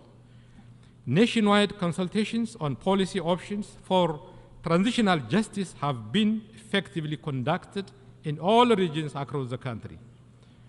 Through the National Dialogue Commission, Ethiopia has also embarked on inclusive dialogue to address past and present societal concerns. We are confident that this would contribute to realizing a prosperous future for all citizens. Mr. President, conflict-induced crises in the Horn of Africa require a regional approach with the support of the international community. We express our solidarity with the brotherly nations of the Republic of Sudan, which is facing difficult times. We are confident that Sudan will find a way to resolve the conflict peacefully and re-establish order. Ethiopia has been supporting the efforts for peace with full respect for the sovereignty and territorial integrity of Sudan. It is important to make sure that all peace initiatives are coordinated. Ethiopia continues to honor its responsibility by promoting regional integration to advance peace, stability, economic cooperation, and people-to-people ties. We are working to materialize the development potential of our region. Ethiopia is determined to cooperate with its neighbors to expand trade, investment, and regional integration through infrastructure development, efficient logistics, and connectivity. Any bottleneck that would constrain shared prosperity of the region needs to be addressed in a concerted approach. Fostering closer partnership is critical to create access to seamless connectivity. Cultivating mutual trust and friendship is the right choice for regional cooperation and interdependence.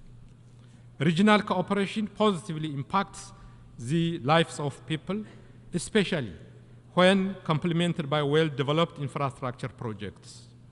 The Grand Ethiopian Renaissance Dam is one such project that meets the legitimate development aspirations of Ethiopians and the region at large. Ethiopia welcomes the resumption of the trilateral talks with Egypt and Sudan. We remain committed to a negotiated win-win outcome facilitated by the African Union. Mr. President, Africa is a continent of hope with immense potential for prosperity. The continent has already been implementing its transformative and ambitious Agenda 2063. However, unleashing Africa's potential requires mobilizing domestic and external financial resources. The international financial architecture should be reformed with a special consideration for Africa's needs and priorities. A fast-tracked resolution of Africa's debt crisis and the provision of additional development finance should be top on our agenda.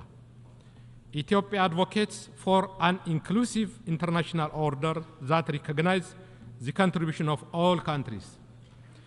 The very survival of humanity, the safety of our planet, the peace and security of the world is at stake. Therefore, hope, justice, and equality for all should indeed define the fundamental agenda of this assembly.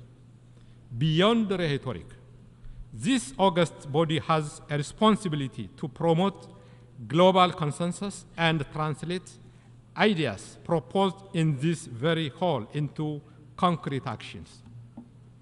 As I conclude, I would like to emphasize we are at a critical juncture where humanity must come together with a unity of purpose for peace and prosperity.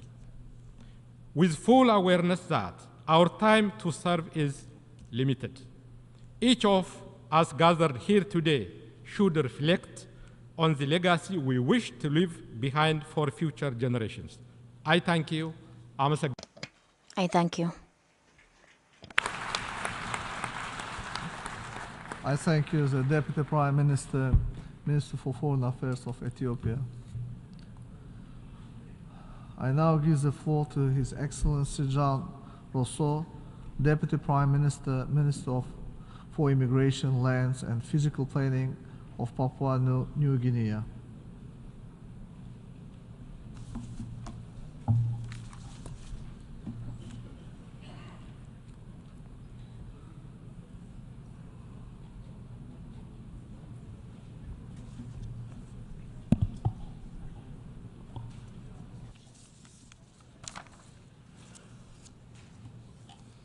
His Excellency, Mr. Dennis Francis, President of the General Assembly, His Excellency Mr. Antonio Guterres, Secretary General of the United Nations, distinguished heads of state and government, excellencies, ladies and gentlemen. It is my honor and privilege to address this august hall for the first time as Deputy Prime Minister of Papua New Guinea, and on behalf of my Prime Minister, Honorable James Marape, and the government and people of Papua New Guinea. I congratulate you, Mr. President, and the government and people of Trinidad and Tobago on your successful election to preside over the new term of the General Assembly's work.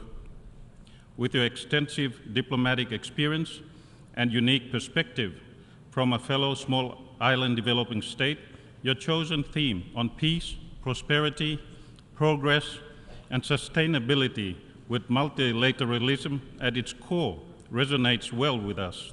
I wish you well in your mandate, and I assure you of our full support. May I also thank your predecessor, His Excellency Mr. Saba Korosi, for ably leading our collective work this past year in a challenging environment. We wish him well in his future endeavors.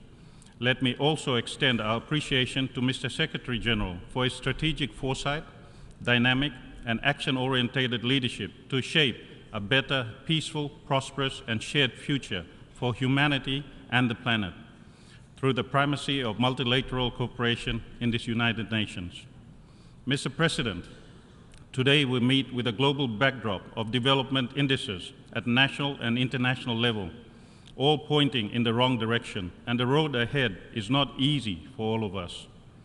These therefore requires our individual and collective partnerships for our people, for prosperity and the planet.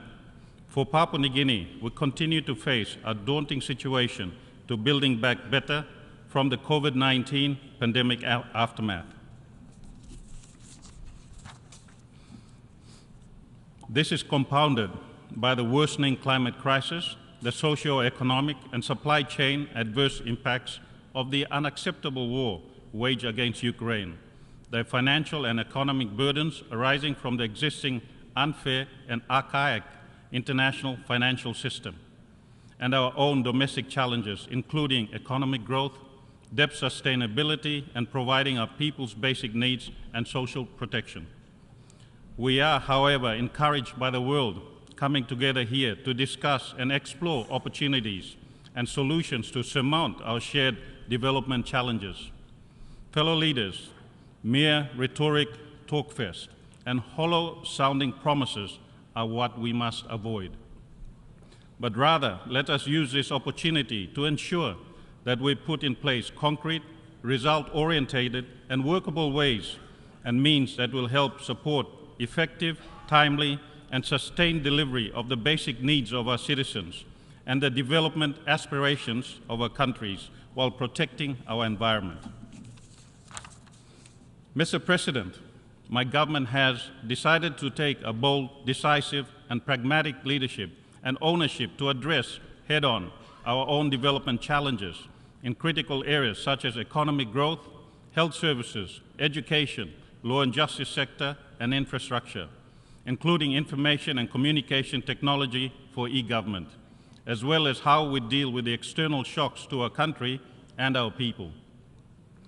These issues are now addressed through the Papua New Guinea new 5-year 2023-2027 Medium-Term Development Plan 4, launched in July this year, with a theme of national prosperity through growing the economy and 12 strategic priority areas of focus for our national development.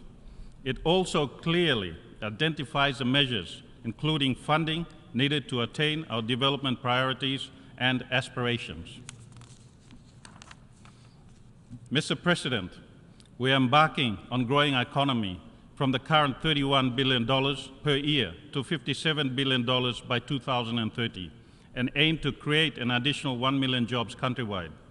This will be catalyzed by the diversification of our economy from the non-renewable sector driven by mining, oil and gas to complementary support from the renewable sectors, including notably in agriculture, fisheries, the service sector, and concrete support for our small to medium-sized enterprises in the informal and formal sector, and providing the infrastructure necessary together with investment in education and health, and special economic zones with incentives for productive investment to propel our country forward.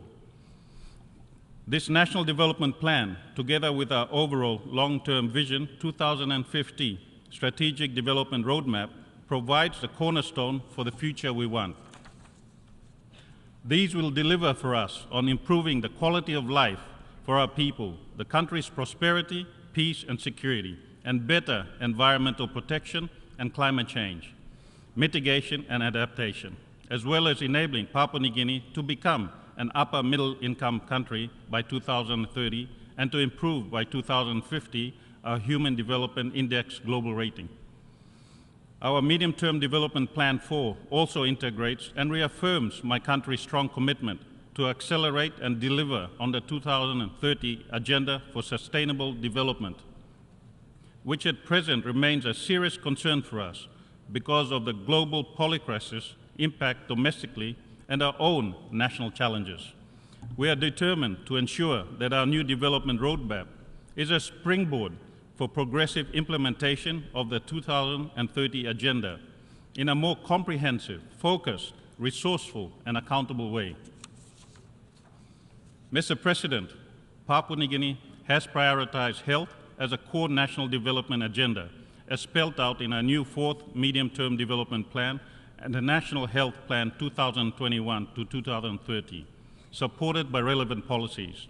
It underlines our commitment to universal health coverage and quality and affordable health care by focusing on people and the environment, engaging with social partners and sectors, and increasing access to quality and affordable health services. This followed our 2020 National Review of the Health System that highlighted the need for review and reform of policies and laws on health issues in the country, and for a stronger health system to cater for our people's basic health needs and to achieve universal health coverage by 2030.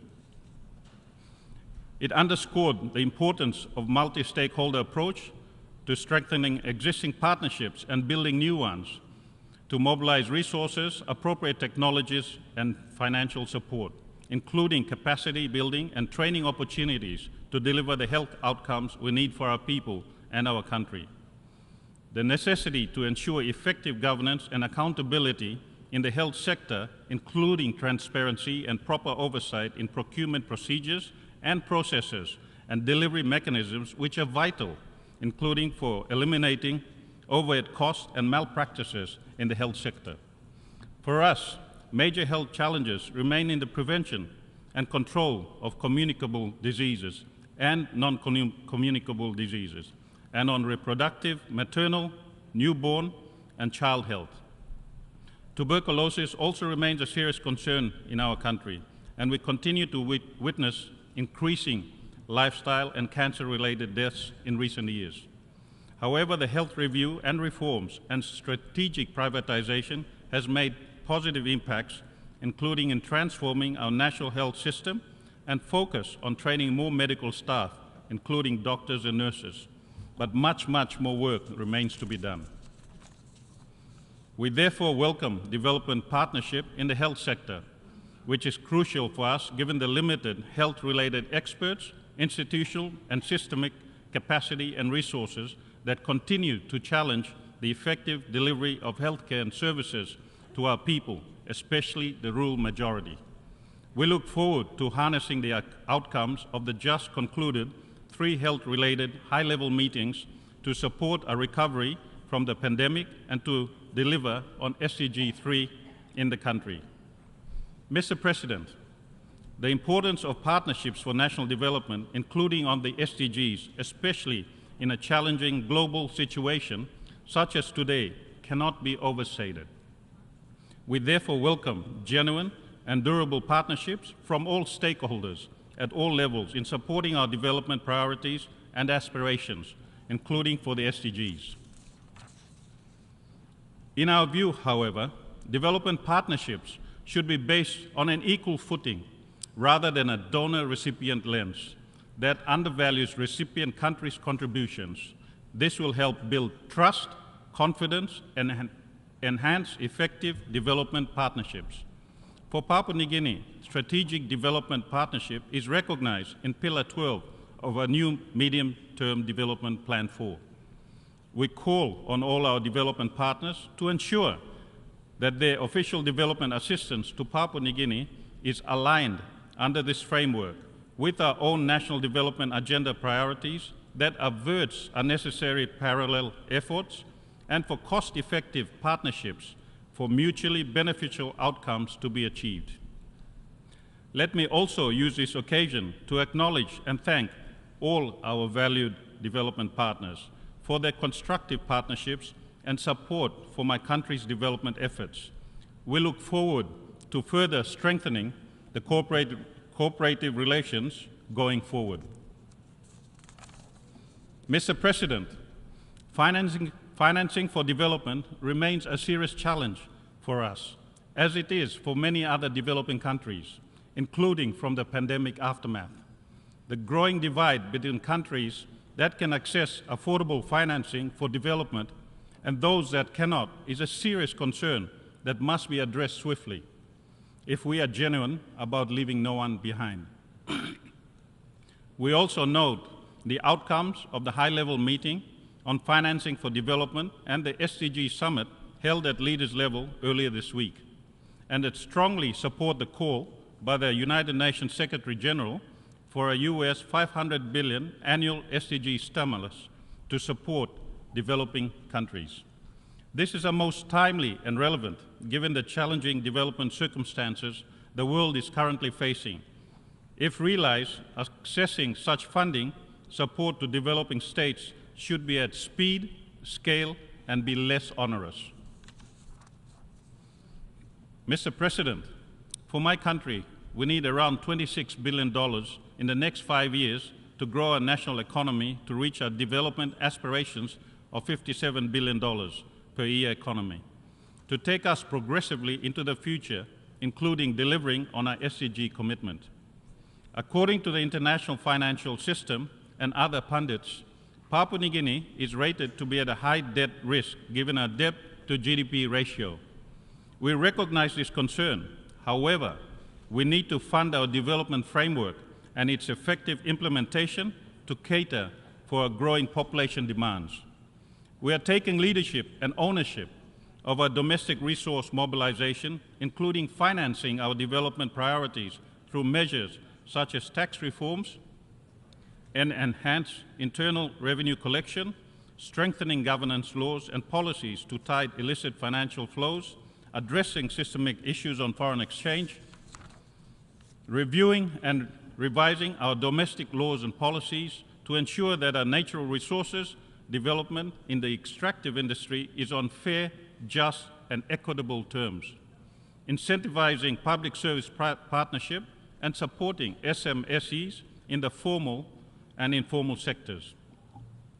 This has enabled us to provide a core funding for development, which is complemented by a small fraction of external financial support from our development partners. We are also working with the IMF and other bilateral development partners to move from a deficit budget to a more balanced one to cushion the impact of debt servicing on the delivery of our development needs. Mr. President, we must ensure that the financial resources needed to progress our national development agenda, including for the SDGs, are accessible, affordable, and delivered on a sustained basis that is predictable for countries to access. We also welcome development financing partnerships through debt for nature swaps as an important tool to address our debt issues while conserving our natural ecosystems. We cannot afford to sacrifice our people's development needs by merely conserving our natural resources without appropriate incentives to cater for their needs. Let me also underscore that it is not enough to demand countries to fix their domestic systems to support their development financing. It is also crucial that we must effectively and urgently address the existing shortcomings of the international financial system that continue to be a bane to the financing for development needs of developing countries like my own. We therefore join other countries and the Secretary General to call for the urgent and comprehensive reform of the international financial architecture to address the economic and financial challenges facing developing nations, especially small island developing states just like mine.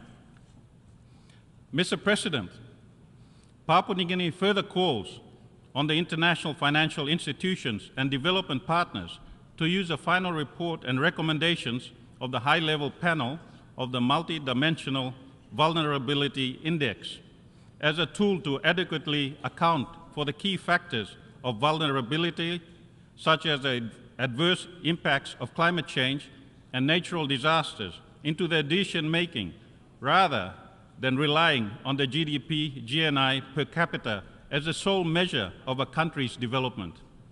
We also strongly support the Bridgetown Initiative as a part of the reform of the global financial system to improve the response to the climate crisis and the particular development challenges, including access to affordable financing and debt relief. Mr. President, an ongoing concern for my country in the context of financing for development is the unintended consequences arising from anti-money laundering laws from the international perspective.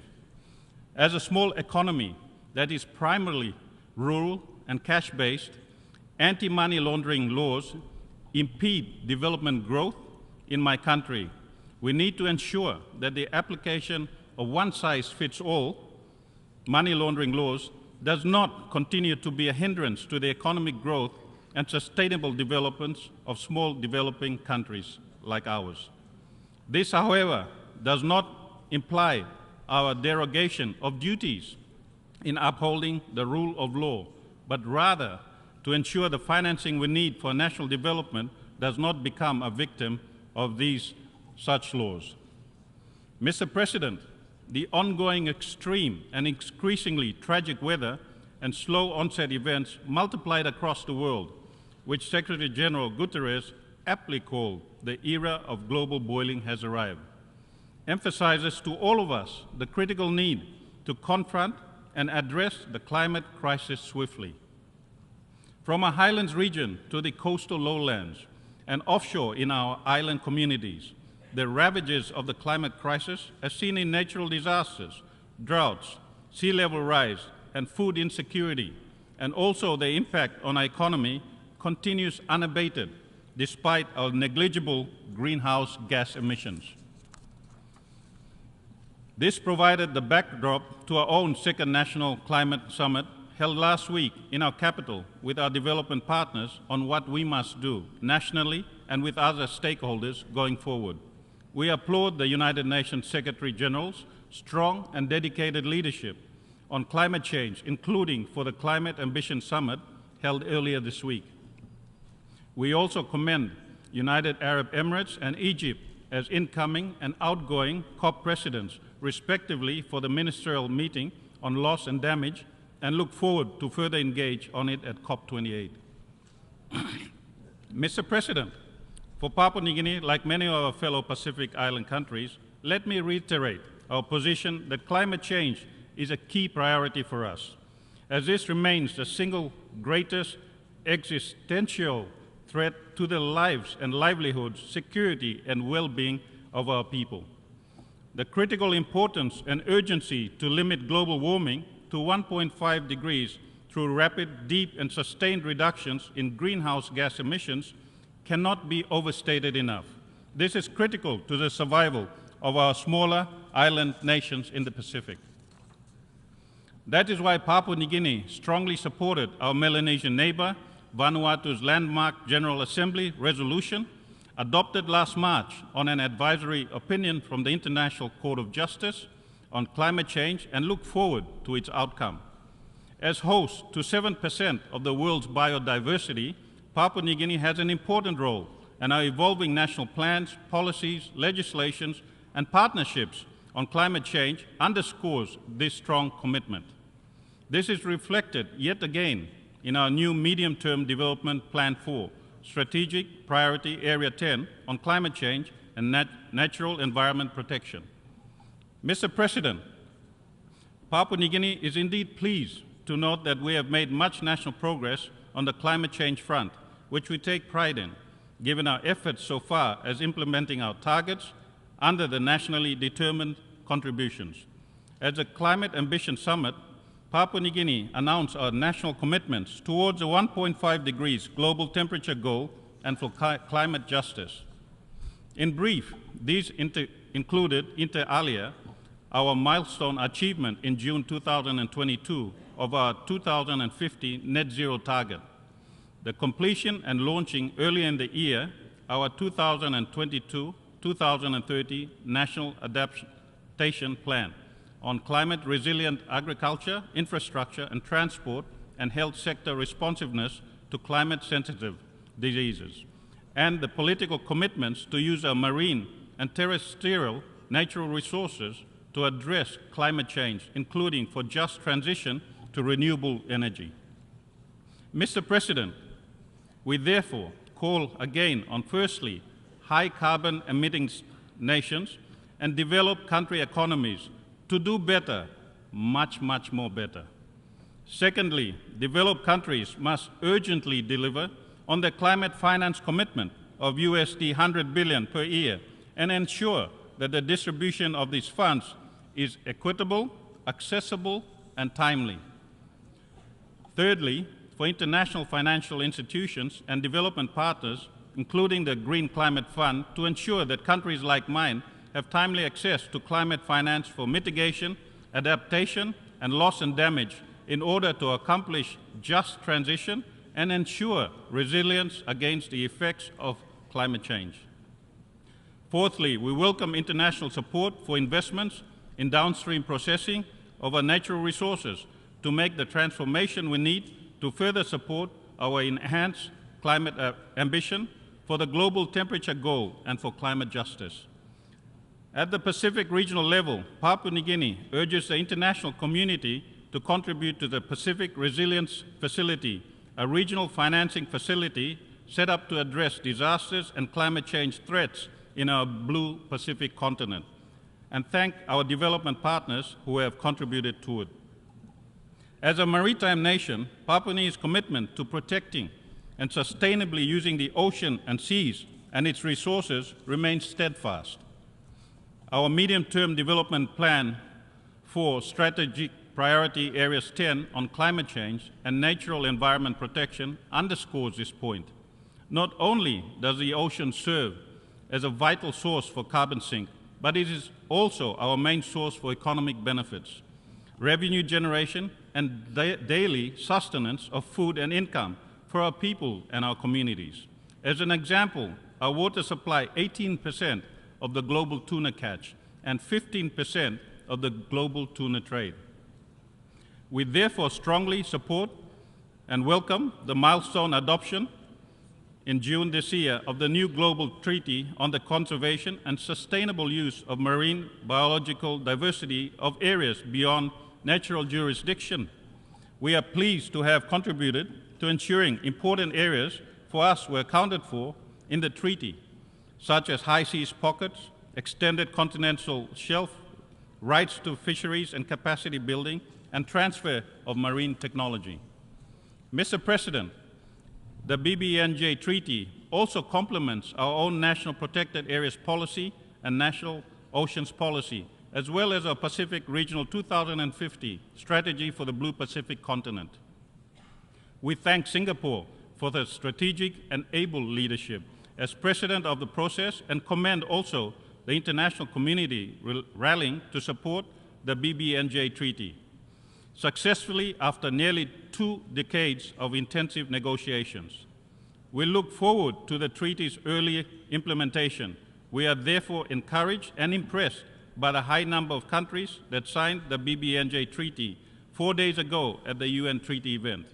We commend and congratulate those countries. Papua New Guinea will sign the new BBNJ Treaty once our own domestic procedural and legal processes are completed. Mr. President, Papua New Guinea also supports the convening of the next UN conference on SDG 14 on ocean and seas, led by France and Costa Rica.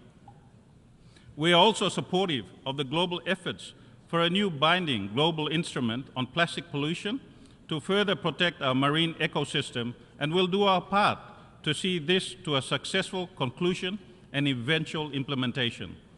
Also, as an integral part of our stewardship of the ocean and seas, my government hosted the biennial 8 Pacific Tuna Forum 16 days ago, supported by our fellow Pacific countries, including our regional and sub-regional organizations, the private sector, and academia, where the current status of the tuna industry in our region and its sustainability was discussed. Papua New Guinea, like many other small island developing states, is increasingly concerned with the rising sea levels related to climate change that is threatening the lives and livelihoods of not just our coastal communities and the country's land territories and consequent economic and other losses, but more fundamentally, the human rights of our people affected by sea level rising. Existing international law does not address this serious concern. We welcome the ongoing important work of the International Law Commission on this issue, and we are committed to contributing further to it.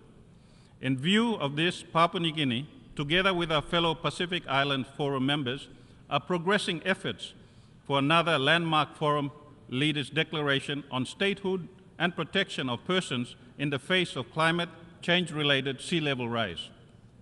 We look forward to its adoption later this year by our forum leaders.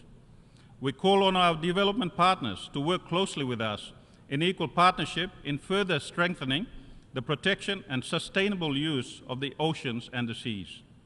Mr. President, at a time of challenging global and national circumstances, given the evolving multiple crises, the protection and promotion of human rights, particularly for women and girls and those in vulnerable situations, must remain central for the international community. For Papua New Guinea, we have a strong commitment to this important issue. This is aptly demonstrated most recently by our Medium-Term Development Plan 4, under Strategic Priority Area 11 on population, youth, and women's empowerment. These entails increasing the gender parity index for females in education, employment, and business, combating incidences of gender-based violence, and to quadruple the number of women in leadership. These priority activities will require an investment of about $50 million to deliver the much-needed results by 2027. We are also continuing to work through our bipartisan parliamentary committee on gender-based violence, led by 7 members of parliament, with the welcome and valued support and partnership of the European Union and the UN system, particularly UN Women, UNFPA, and UNDP, under the Spotlight Initiative, which was launched in March 2020. This addresses evidence-based approach to unequal power relations between men and women, with focus on gender equality and women's empowerment. We have made good progress in areas including reforms in laws and policies and justice, health and community sector services, policing, medical and socio-psychological services, accessing legal support services, and shelters for gender-based violence survivors. However, much more work remains to be done, and we are committed to doing our bit and part going forward. We are also working with the UN Human Rights Treaty bodies on our outstanding report on the Convention on the Elimination of Discrimination Against Women. We thank our valued development partners in these efforts, and also welcome others to join us to strengthening human rights in general, and more specifically for our women and girls.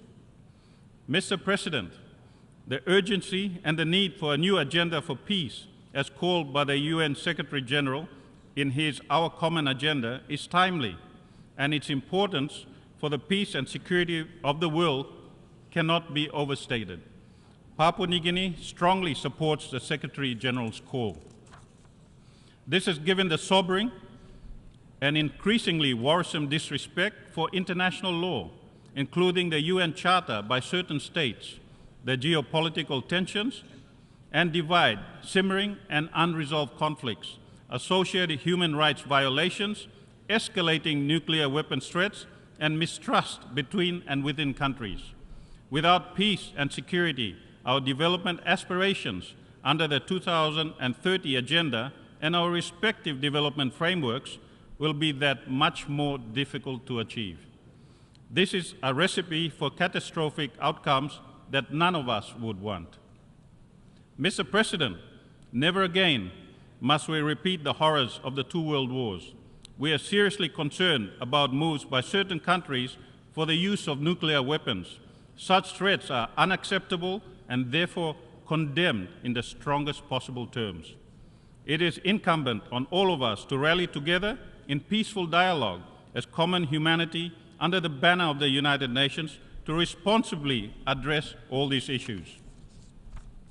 For my country, peace and security issues are a priority, and this is addressed through the law and justice sector under our medium-term development plan, strategic priority areas 5 and 6. Our strong commitment to peace and security has enabled us to increase funding and investment for capacity building and training in our country on our law and justice sector. For us, our founding foreign policy of friends to all and enemies to none continues to be a guide in our foreign relations conduct. Our national interests are economic, trade, and friendly relations with all nations. We are not interested in taking sides. Papua New Guinea has also learned from our own internal situations the importance of peace by peaceful means. It is in this spirit that we continue to engage in our Bougainville peace process, which remains a high priority for our country. It continues to be addressed under the parameters of our Constitution and the mutually agreed peace process roadmap that can deliver for us peaceful and lasting political solutions. We are grateful for the continuing valued and constructive support of the UN system, including the Secretary General's Peace Building Fund and other development partners in the Bougainville peace process, and also for the other new initiatives in 2 other parts of our country. On UN reforms, we are supportive of efforts towards meaningful reform of the United Nations to address today's realities and to account better for the greater good of everyone, such as that in the General Assembly, revitalization, and the intergovernmental negotiations process to reform the Security Council. We, however, cannot afford to have lengthy and inconclusive reform processes such as that of the IGN on Security Council reforms. This must do better, much better. Mr. President, before I conclude, as a SIDS member, we recognize the important efforts towards a SIDS-specific program of action for the next decade and the convening of the 4th International Conference on SIDS in Antigua and Barbuda next May. We join other SIDS in calling on development partners and the international community, including for funding to support SIDS, chart the pathway forward for resilient prosperity and the future we want. Finally, I reaffirm Papua New Guinea's commitment to doing our part in upholding the principles and purposes of the Charter of the United Nations as sovereign equal with other nations. May God bless us all and the United Nations. I thank you, Mr. President.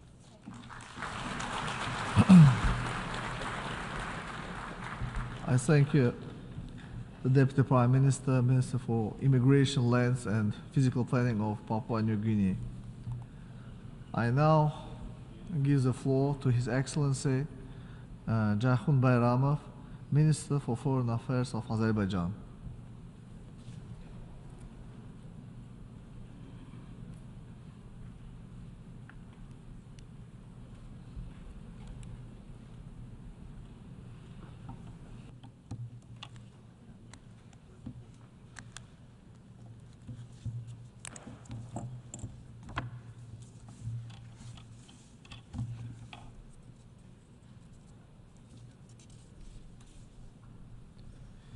Mr. President, Mr. Secretary General, Excellencies, ladies and gentlemen, I congratulate His Excellency Mr. Denis Francis on assuming the presidency of the 78th session of the General Assembly and thank the ongoing President, His Excellency Mr. Csaba Kőrösi, for his hard work over the past year. Ladies and gentlemen, the world continues to face a multitude of challenges that transcend boundaries. From exacerbating climate change trends to rooted poverty, rising tensions, and ravaging pandemics, these challenges plague us all, regardless of our background or location, and require bold and concerted actions. The current state of international politics is becoming increasingly fragmented, leading to division and erosion of multilateralism. The growing trend of intolerance and discrimination, in particular Islamophobia, and alarming surge in hate speech are disturbing. To curb this challenge, with centuries-long tradition of diversity and multiculturalism, Azerbaijan firmly believes in fostering dialogue, mutual understanding, and respect among different cultures and religions. The government of Azerbaijan has consistently promoted intercultural and interfaith dialogue through significant global initiatives such as the Baku Process and Peace for Culture. Amidst the growing challenges, it is paramount that the United Nations continue to galvanize international solidarity and cooperation. The UN has a mandate to ensure that every nation has an equal voice and is treated on the same footing. The UN Charter principles and purposes are binding worldwide and must be applied consistently, not selectively. Azerbaijan advocates for a reinvigorated and reformed multilateral system with the UN as at its core, underpinned by strict adherence to and non-selective application of the norms and principles of international law. We look forward to the summit of the future as an opportunity to reinvigorate global action and reflect on collective commitment to the UN Charter and multilateralism. Excellencies, in its national capacity and as the chair of the non-aligned movement, Azerbaijan continues contributing to peace, security, and global sustainable development agenda, and spares no effort to promote international solidarity and multilateralism. Since the outbreak of the COVID-19 pandemic, Azerbaijan has been at the forefront, putting forward several global initiatives to fight this challenge. The lingering effects of the pandemic create a pressing need to redouble our efforts for global cooperation and solidarity, anchored in high-level political engagement and collaboration involving all vital stakeholders. International cooperation and political engagement require involvement of different stakeholders, including women and youth. Azerbaijan made this a key focus point of its NAM chairmanship through the foundation of the NAM Youth Organization with a permanent secretariat in Baku under the Shusha Accord and initiation of the establishment of the NAM Women Platform. Azerbaijan also spearheaded the foundation of the NAM Parliamentary Network. We must strengthen joint effort in tackling the pandemic's consequences and consolidate efforts for global recovery from COVID-19. In light of this, the President of Azerbaijan initiated establishing a UN high-level panel on post-pandemic global recovery. In March 2023, we hosted the NAM Contact Group Summit in response to COVID-19, where the President of Azerbaijan, in his capacity as the NAM chair, declared 2 global calls to support the post-pandemic recovery of Africa and small island developing states. Azerbaijan announced allocation to each of these calls as the first donor. Since 2020, Azerbaijan provided humanitarian, economic, and technical assistance worth of $300 million to over 130 nations. Ladies and gentlemen, as we approach the midterm of the 2030 Agenda for Sustainable Development, many parts of the world struggle to achieve our shared vision of future. It is imperative that we concertedly confront these challenges. Since their adoption, Azerbaijan has been a passionate supporter of promoting and implementing the SDGs universally. We have been pursuing transformational changes in remodeling our economy, focusing on sustainability, inclusive growth, social justice, and clean energy. Azerbaijan's GDP has tripled in less than 2-decade span. Poverty went down from 49% to 5%. The external public debt is expected to be some 10% of the GDP for 2023, one of the lowest globally. The clean environment and green growth became one of the 5 priority areas of our new national development strategy. Azerbaijan voluntarily pledged to reduce greenhouse gas emissions by up to 40% by 2050 and established a green energy zone in its Karabakh and eastern Zangezur regions. Azerbaijan's roles in global energy security has further expanded from traditional crude oil supplier into a reliable natural gas provider. With the completion of the Southern Gas Corridor, the biggest infrastructure project in Europe, Azerbaijan is now the natural gas supplier of 5 more European countries. In a time when European energy security faces unprecedented challenges, currently 7 countries receive natural gas from Azerbaijan. And in the near future, this will increase to 10 European countries. The projected increase in renewable electricity production will allow Azerbaijan to become an exporter of green electricity to European countries through the landmark trans-regional Black Sea submarine cable project that Azerbaijan embarks on which partner countries. Azerbaijan is also a key player in the development of trans-regional connectivity projects. In 2022, we have increased the transit flow by 70% through boosting investments in transportation infrastructure and widening cooperation with our regional partners. Mr. President, despite unprecedented suffering, deprivation, and devastation that the people of Azerbaijan were subjected to due to the 30-year-long military occupation, Azerbaijan initiated normalization agenda and offered peace to Armenia based on equal and reciprocal respect for legitimate interests of both sides through mutual recognition of and respect for each other's sovereignty, territorial integrity, and inviolability of borders. Over the past few months, thanks to concerted efforts of international partners, negotiations have intensified and yielded limited but promising results. Yet, what we observe is replication by Armenia of the past pattern to imitate talks, backtrack from previously undertaken commitments at the last minute and commit political, military, and other provocations at every negotiation stage to evade taking concrete decisions. As such, the efforts for durable peace between Azerbaijan and Armenia have again become hostage to Armenia's policy of revanchism. For almost 3 years, since November 2020, more than 10,000 strong armed formations equipped with heavy offensive weaponry were sustained by Armenia in the sovereign soil of Azerbaijan, including by abusing the Lachen Road in an attempt to fuel separatism.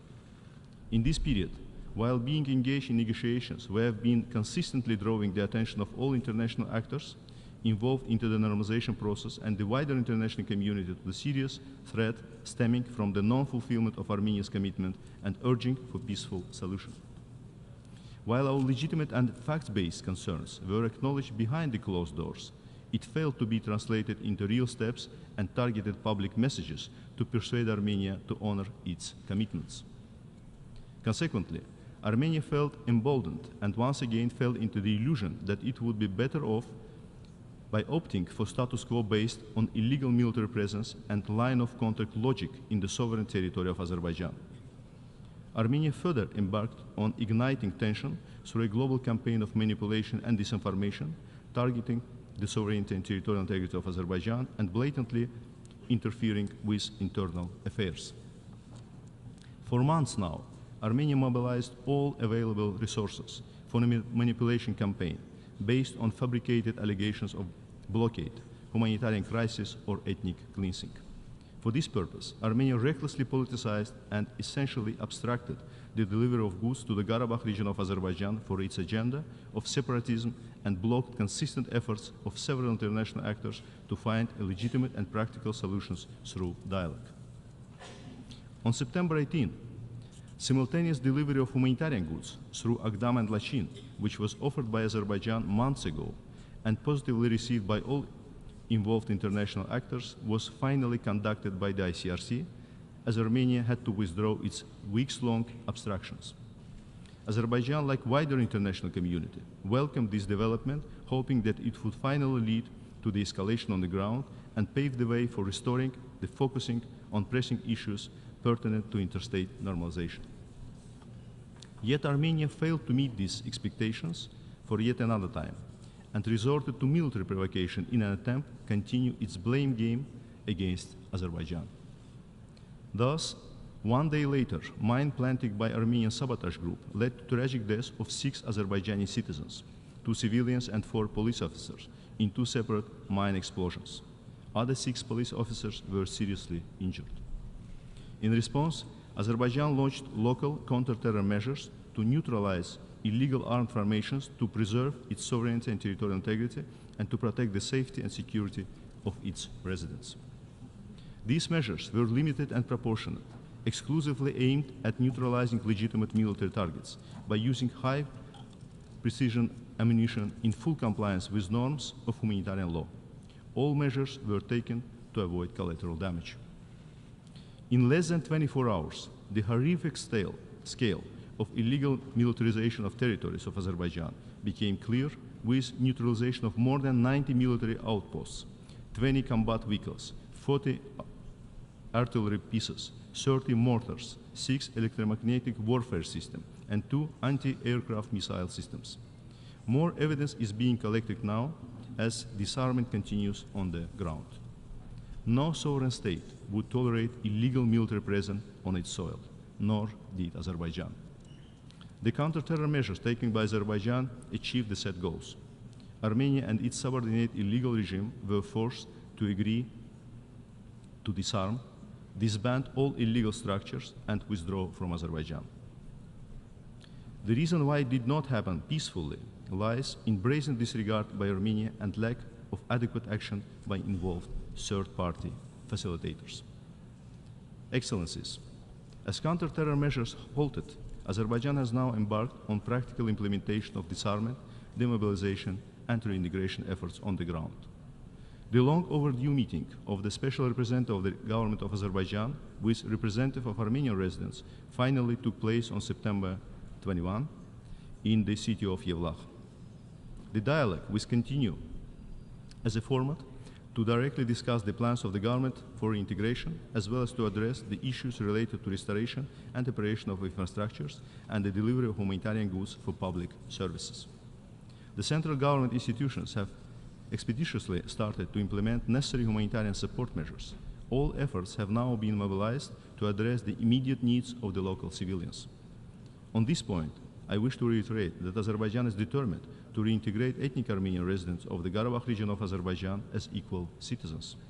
The constitutions, the national legislation of Azerbaijan, and the international commitments we have undertaken provide the solid ground to this end. Excellencies, despite all serious challenges stemming from Armenia's destructive position, Azerbaijan once again reaffirms its readiness for a genuine dialogue and negotiations with Armenia on the basis of equal and reciprocal respect for each other's legitimate interests. We continue to firmly believe that there is a historic opportunity for both Azerbaijan and Armenia to establish good neighborly relations and coexist side by side in peace as two sovereign states within their internationally recognized borders. It is high time to seize this opportunity. For that, it is necessary for Armenia to finally realize that rejecting the offer for just and equal peace in expectation of better conditions in the future to achieve revanchist purposes is not viable and has no chance to succeed. Verbal statements by the leadership of Armenia on recognizing the sovereignty and territorial integrity of Azerbaijan, including the Karabakh region, must be transformed into tangible steps. Meaningful engagement by international actors that are able and willing to support Azerbaijan and Armenia in this hour in a fair, impartial, and unbiased manner is critical. It is equally important for all those who are unable to be an honest broker to refrain from projecting their short-sighted agendas into this process. All efforts need to be mobilized to build upon the already achieved progress and finalize the normalization process without further delay. Azerbaijan is determined and steadfast to promote the normalization agenda.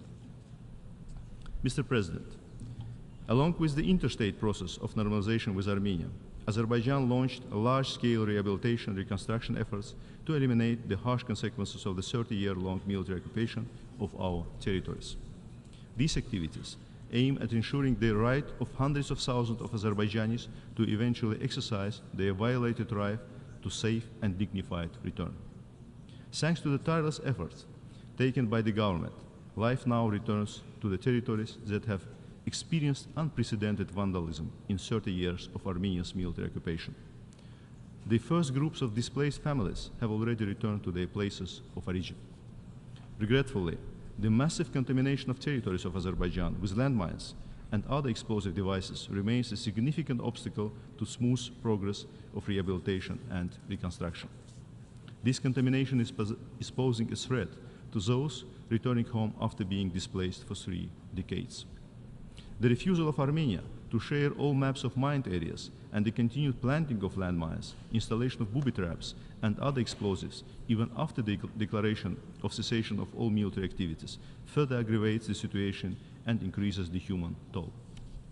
Since November 2020, 315 individuals have fallen victim to landmines planted by Armenia. Some mines were transferred to the territory of Azerbaijan and planted therein after the signing of the trilateral statement. Given the ongoing landmine problem in Azerbaijan and the challenges national agencies face in addressing it, there is an urgent need for increased international support to strengthen Azerbaijan's humanitarian mine action capacity. Such support would not only aid in the mining effort but also contribute to the global campaign against landmines and demonstrate a commitment to peace and cooperation in the region. Dear colleagues, ensuring justice concerning serious war crimes and crimes against humanity is vital in healing the wounds of the past conflict. While accountability and redress ensure the rights and interests of the victims, they are also critical prerequisites on the path to genuine post-conflict normalization and reconciliation. Over more than 30 years of aggression and occupation, Armenia subjected Azerbaijani cultural heritage to desecration and destruction. This included numerous monuments of world and national importance: mosques, temples, mausoleums, museums, art galleries, archaeological sites, and libraries. The fate of almost 4,000 citizens of Azerbaijan, including 719 civilians who went missing during the conflict, remains unknown.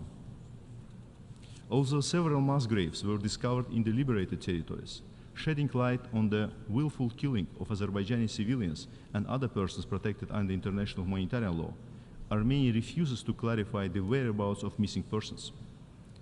Resolving this issue is essential not only in terms of accountability and the rights of the victims and their families, but also for post-conflict reconciliation and normalization. From 1987 to 1991, Armenia forcefully expelled some 300,000 Azerbaijanis from their ancestral homeland in blatant violation of international law.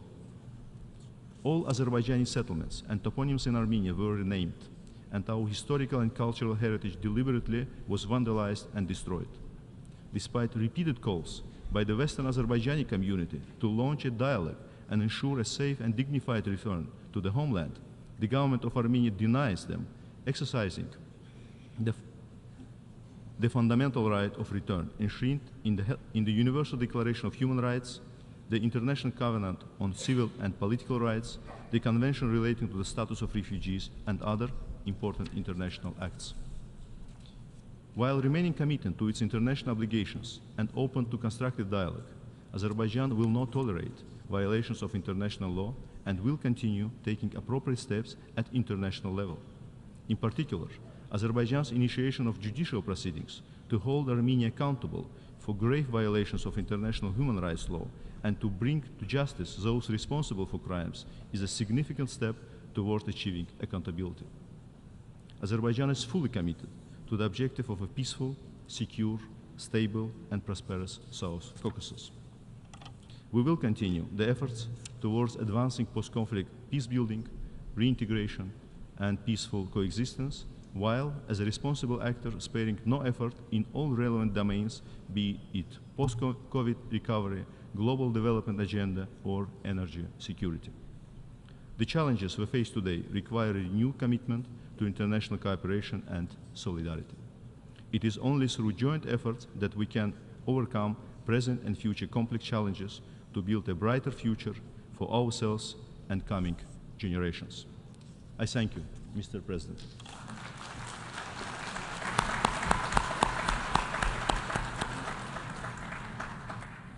I thank the Minister of Foreign Affairs of Azerbaijan.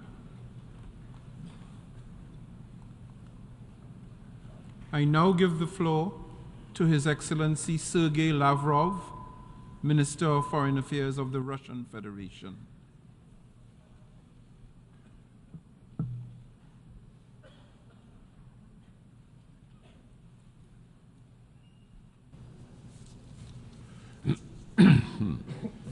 Уважаемый господин председатель. Mr. President, ladies and gentlemen, in the statements of many previous speakers, the idea that our shared planet is experiencing irreversible changes was mentioned right in front of our eyes. There is a new world order being born. Our future is being shaped by a struggle between the global majority in favor of a fairer distribution of global benefits and civilized diversity, and between the few who wield neocolonial methods of subjugation in order to maintain their domination, which is slipping through their hands. The collective West has a calling card, and it has long been to reject the principle of equality and their total inability to reach agreement. Being used to looking down at the rest of the world, Americans and Europeans make all sorts of promises, and they take on commitments inter alia, written ones and legally binding ones, and then they just don't fulfill them. As President Putin pointed out, the West is one that is truly an empire of lies. Russia, like many countries, knows about this firsthand. In 1945, when we, along with Washington and London, together were vanquishing the enemy on the front in the Second World War, our allies in the anti-Hitler coalition were already making plans for a unthinkable military operation. That's what it was called, against the Soviet Union. 4 years later, in 1949, the Americans drafted a drop shot operation to make mass-scale nuclear strikes on the USSR. These ghastly, senseless ideas did remain on paper. The USSR created its own weaponized retaliation. It took the Cuban Missile Crisis of 1962, when the world was on the brink of nuclear war, for the idea of deploying it, and the illusion of victory stopped being the basis of the military planning strategy of the US. At the end of this Cold War, the Soviet Union plays a decisive role in reuniting Germany and agreed upon parameters for the new security architecture in Europe. Furthermore, the Soviet and then the Russian leadership was given concrete political assurances regarding the non-expansion of the NATO military alliance to the east. The relevant records of these negotiations are both in our and Western archives, and they're in open access. But these assurances by Western leaders were just deception. They in no way intended to uphold them. Furthermore, they were never bothered by the fact that by expanding NATO towards Russia's borders, they violated official commitments that were made at the highest level in the OSCE. Commitments not to strengthen their own security to the detriment of the security of others, and not to permit a military political domination in Europe of any country, group of countries, or organization. In 2021, our proposals to conclude treaties on mutual security guarantees in Europe were rudely rejected without any change to the status of Ukraine being outside the alliance. The West continued its ongoing militarization of Russophobic Kiev regime that was brought to power as a result of a bloody coup, and started to use this to wage a hybrid war against our country. Something that has been unprecedented since the end of the Cold War was a recent number of joint exercises between the US and their European NATO allies, inter alia, to develop scenarios for the use of nuclear weapons in the Russian Federation. The stated aim of inflicting a strategic defeat on Russia, and once and for all, this became crystal clear. The fact that they are clearly hell-bent on their own impunity, and they're bereft of their basic desire for self-preservation. Headed up by Washington, NATO countries not only are expanding and modernizing their offensive capabilities, but also are shifting the armed into space and the information sphere. A new dangerous manifestation of the expansionism was extending the alliance's area of responsibility to the entire eastern side of the world, using the pernicious slogan of the indivisibility of security, the Eurasian and Asian Pacific region. To this aim, Washington is creating its subordinate military, political military alliances like AUKUS, the Troika of the US, Japan, and the Republic of Korea, the Quartet, Tokyo, Seoul, Canberra, and Wellington, are pushing the participants of these structures to practical cooperation with NATO. This is bringing its infrastructure into the Pacific area. It is obvious that such efforts are targeted against Russia and China and on the collapse of the inclusive regional architecture of ASEAN. This runs the risk of creating new explosive hotbeds of geopolitical tension, in addition to that which is hotting up very significantly around Europe. One certainly has the impression that the US and the Western collective that is fully subordinate to it have decided to turn the Monroe Doctrine into a global one. These ideas are totally illusory, they're extreme, but the Pax Americana will not stop it. The global minority is doing all it can to put the brakes on the acceleration of the natural course of events. The Vilnius Declaration of NATO on strengthening partnership between Russia and China has been characterized as a threat to NATO. Speaking to his ambassadors abroad, President Macron said he was really concerned about the expansion of BRICS, deeming that this shows that it, quote, complicates the situation in the international sphere in order to runs the risk of weakening the West, in particular Europe. A review of the world order is underway, as is of its principles, and is undermining the way that the West is working. This is the end of that quote. So here's a revelation. If anybody wants to meet without us, become closer without us, or without our consent, then that poses a threat. The pushing of NATO into the Asia-Pacific region is something good, but the expansion of BRICS is dangerous. However, this logic is inexorable. The main trend has become for the global majority to strengthen their national interests, their sovereignty, their traditions, their culture, and their way of life. They don't want to live under anybody's yoke anymore. They want to make friends between themselves. Solely on an equal footing and for mutual benefit. And such organizations such as BRICS and the Shanghai Cooperation Organization are on the rise, and they are defending their rightful role in forming objectively our multipolar architecture.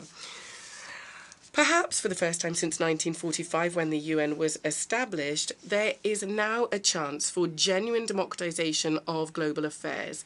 This inspires optimism for all those who believe in the rule of law internationally and who want to see the revival of the UN as a central coordinating body for global politics. A body where decisions are made about how to reach decisions together, having a fair balance of interests. For Russia, it is clear that there's no other option. However, the US and its subordinate Western collective are continuing to fuel conflicts, which artificially divide humanity into hostile blocs and hamper the achievement of overall aims. They're doing everything they can to prevent the formation of a genuine multipolar, fair world order. They are trying to force the world to play according to their own self-centered rules. I would like to urge Western politicians and diplomats once again to carefully reread the UN Charter.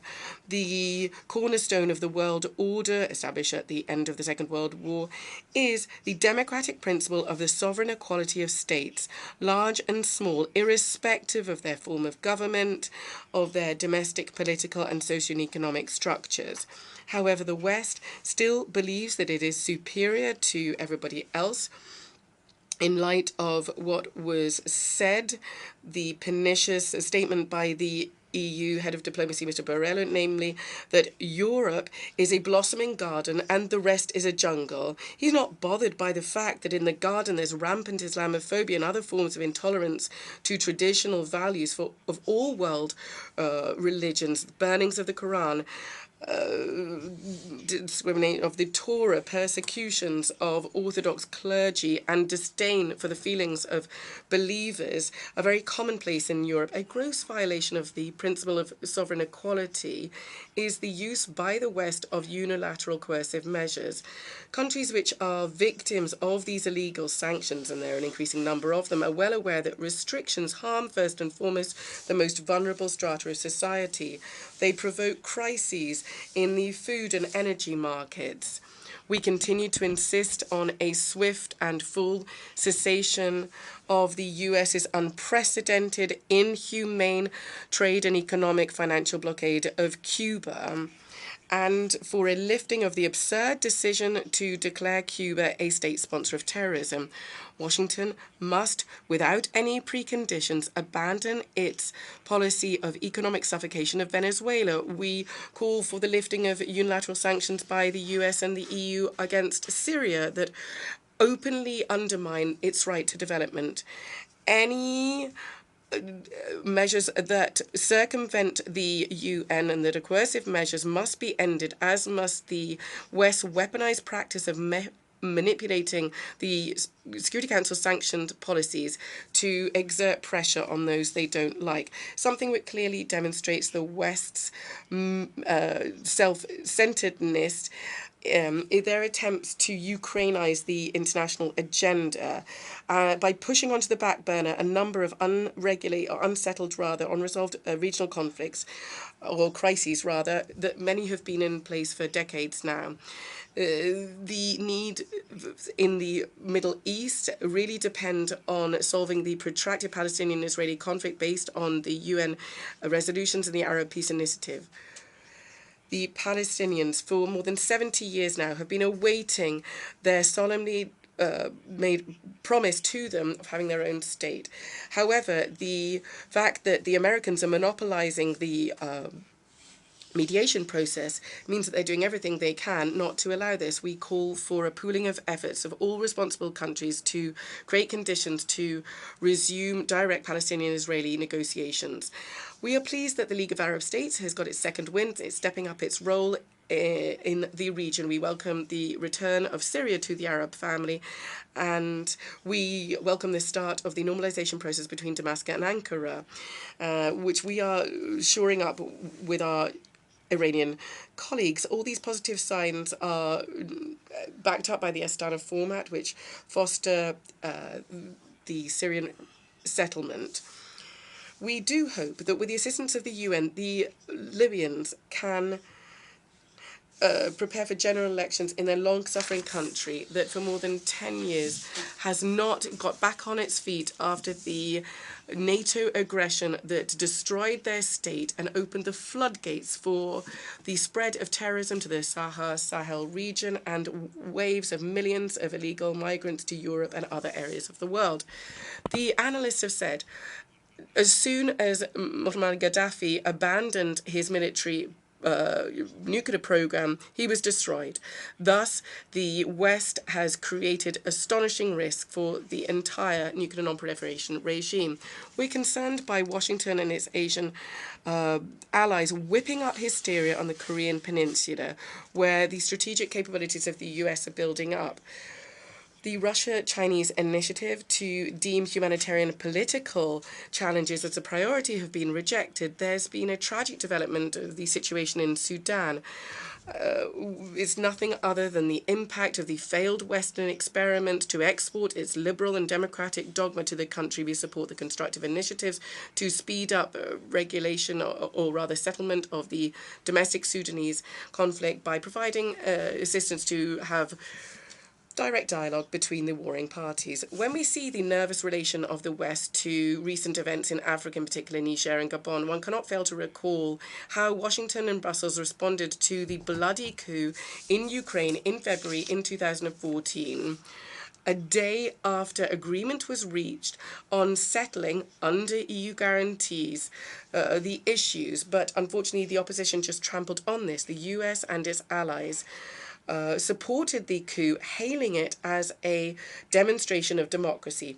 We cannot fail to be concerned by the ongoing deteriorating situation in the Serbian province of Kosovo. NATO supplying arms to the Kosovo and helping them to establish an army grossly violates the key resolution of the Security Council 1244. The whole world can see how in the Balkans, the sad story of the Minsk agreements in Ukraine is being repeated. There, I recall, there was stipulation for a special status for the republics in Donbass. However, Kiev openly sabotaged this with the support of the West. Just now as well, the EU does not want to force its Kosovo protégés to implement the agreements that were made between Belgrade and Pristina in 2013 to set up a community of Serbian municipalities of Kosovo. This would have special rules regarding their language and their traditions. In both cases, the EU acted as a guarantor for these agreements. Apparently, they share the same fate. You just need to look at the sponsor and you see the result. Now Brussels is imposing its mediation services, so-called mediation services on Azerbaijan and Armenia, along with Washington, and this is... And in fact, Yerevan and Baku actually did settle the situation. So the time has come for mutual trust building. There are Russian troops who will certainly help this. Now, talking about decisions of the international community that remain on paper, we call for a completion once for all of the process of decolonization.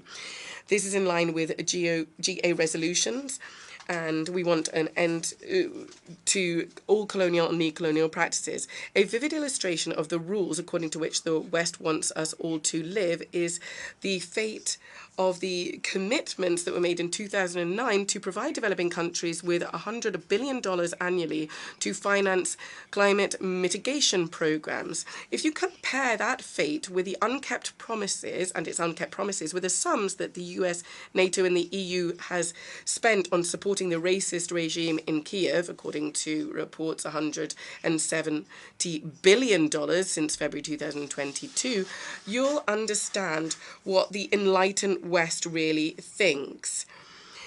It is high time for a reform of the existing global governance architecture. It should be no more artificially holding back of the redistribution of voting quotas in the IMF and the World Bank. The West must recognize the real economic and financial clout of the countries of the global South.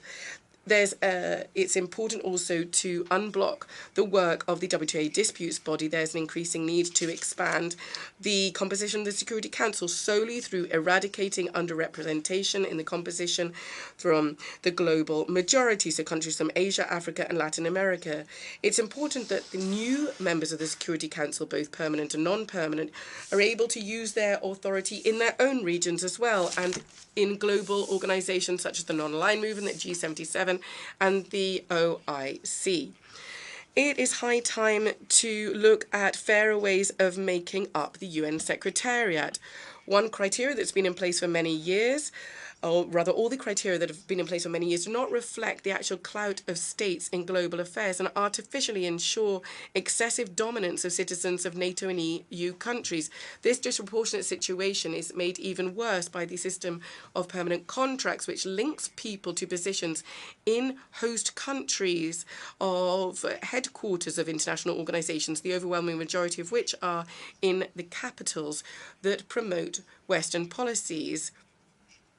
A new type of UN reform is needed, where there are no leaders and followers or teachers and students, but when all questions are resolved based on consensus, reflecting of balance and of interest. For example, this is really borne by the BRICS, which has expanded its authority, in particular following the Johannesburg summit. And for also at the regional level, there's been a clear renaissance of the African Union, CELAC, the League of Arab States, the GCC, and other structures in Eurasia. A harmonization of integration processes is underway as part of the Shanghai Cooperation Organization, ASEAN, the CSTO, the Eurasian Economic Community, and the CIS, the Chinese Belt and Road Project. Natural formations for a greater Eurasian partnership is underway as well. This is open to all associations and countries of our shared continent without exception. These positive trends, unfortunately, are being undermined by increasingly aggressive policies by the West and their attempts to maintain their dominance. It is in the common interest to avoid a fragmentation of the world into isolated trade blocs and macro regions. But if the US and its allies do not want to negotiate on making global processes free or fair rather and equal, the rest will have to draw their own conclusions and will have to make their own socio-economic and technological development not dependent on their neocolonial instincts of their former neocolonial powers. The main problem lies with the West because developing countries are prepared to negotiate. For example, in the G20, and we see clearly that the G20 must and should avoid politicization. It should be able to be engaged in methods to develop mutually acceptable ways of governing the world economy and finances. It's important to have dialogue, and we mustn't miss this opportunity. All these trends must fully be borne in mind by the UN Secretariat. Its statutory aim is to seek consent from all member states within the UN and not on the sidelines thereof. The UN was founded following the Second World War, and any attempts to revise this would undermine the foundations of the UN as the representative of a country that made a significant contribution to defeating fascism and the Japanese militarism. I would like to draw attention to the egregious phenomenon of rehabilitating Nazis and collaborators in Europe, in particular in Ukraine and the Baltics. A particularly concerning fact is, for the first time last year, there was a GA resolution to combat glorification of Nazism, but for the first time this was voted against by Germany, Italy and Japan. This regrettable fact calls into question the true repentance of these states for the mass crimes carried out against humanity by them during World War II. It also runs counter to the conditions under which they were accepted into the UN as fully fledged members. We strongly urge you to pay particular attention to this metamorphose that runs counter to the position of the global majority and to the principles of the UN Charter. Mr. President, today humanity, as it has done in the past, is at the crossroads. It is entirely up to us how history will play out. It is in our shared interest to prevent a downward spiral into large-scale war and to prevent the final collapse of the mechanisms for international cooperation that were put in place by our predecessors. The SG put forward an initiative next year to hold a summit of the future. This can only be successful by having a fair balance of interests of all member states with the respect of the intergovernmental character of our organisation. At our meeting on the 21st of September, the members of the Group of Friends in Defence of the Charter actively discussed the opportunities for achieving this. As Antonio Guterres said at the press conference on the eve of this session, and I quote, "If we want peace and prosperity based on equality and solidarity, then leaders have a particular responsibility to achieve compromise when designing our common future for our common good." End of quote. This is an excellent response to those who divide the world up into democracies and autocracies and dictate their neocolonial rules to others. Thank you very much. I thank the Minister of Foreign Affairs of the Russian Federation. I now give the floor to Her Excellency Retno Lestari Prisansari Madusi, Minister of Foreign Affairs of Indonesia.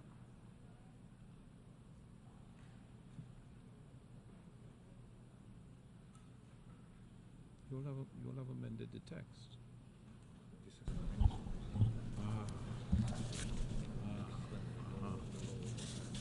Yeah. Bismillahirrahmanirrahim. Excellencies, dear colleagues, today I'm wearing a traditional fabric from East Nusa Tenggara, Indonesia, while my delegation are wearing different traditional fabric representing the diversity of over 1,000 ethnicities in Indonesia. We are diverse, but we are one. Mr. President, the world now is at strategic crossroads. Global solidarity and collective responsibility are the only answer to address trust deficit and global inequality. This is the main essence transpired by the Bandung Conference, or Asia-Africa Conference in 1955.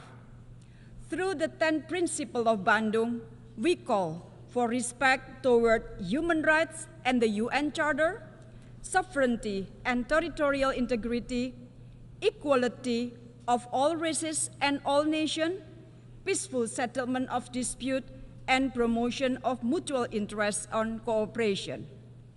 The Bandung Conference reminded every country of their equal rights and responsibility in maintaining peace and stability, mainstreaming win-win cooperation, and championing solidarity.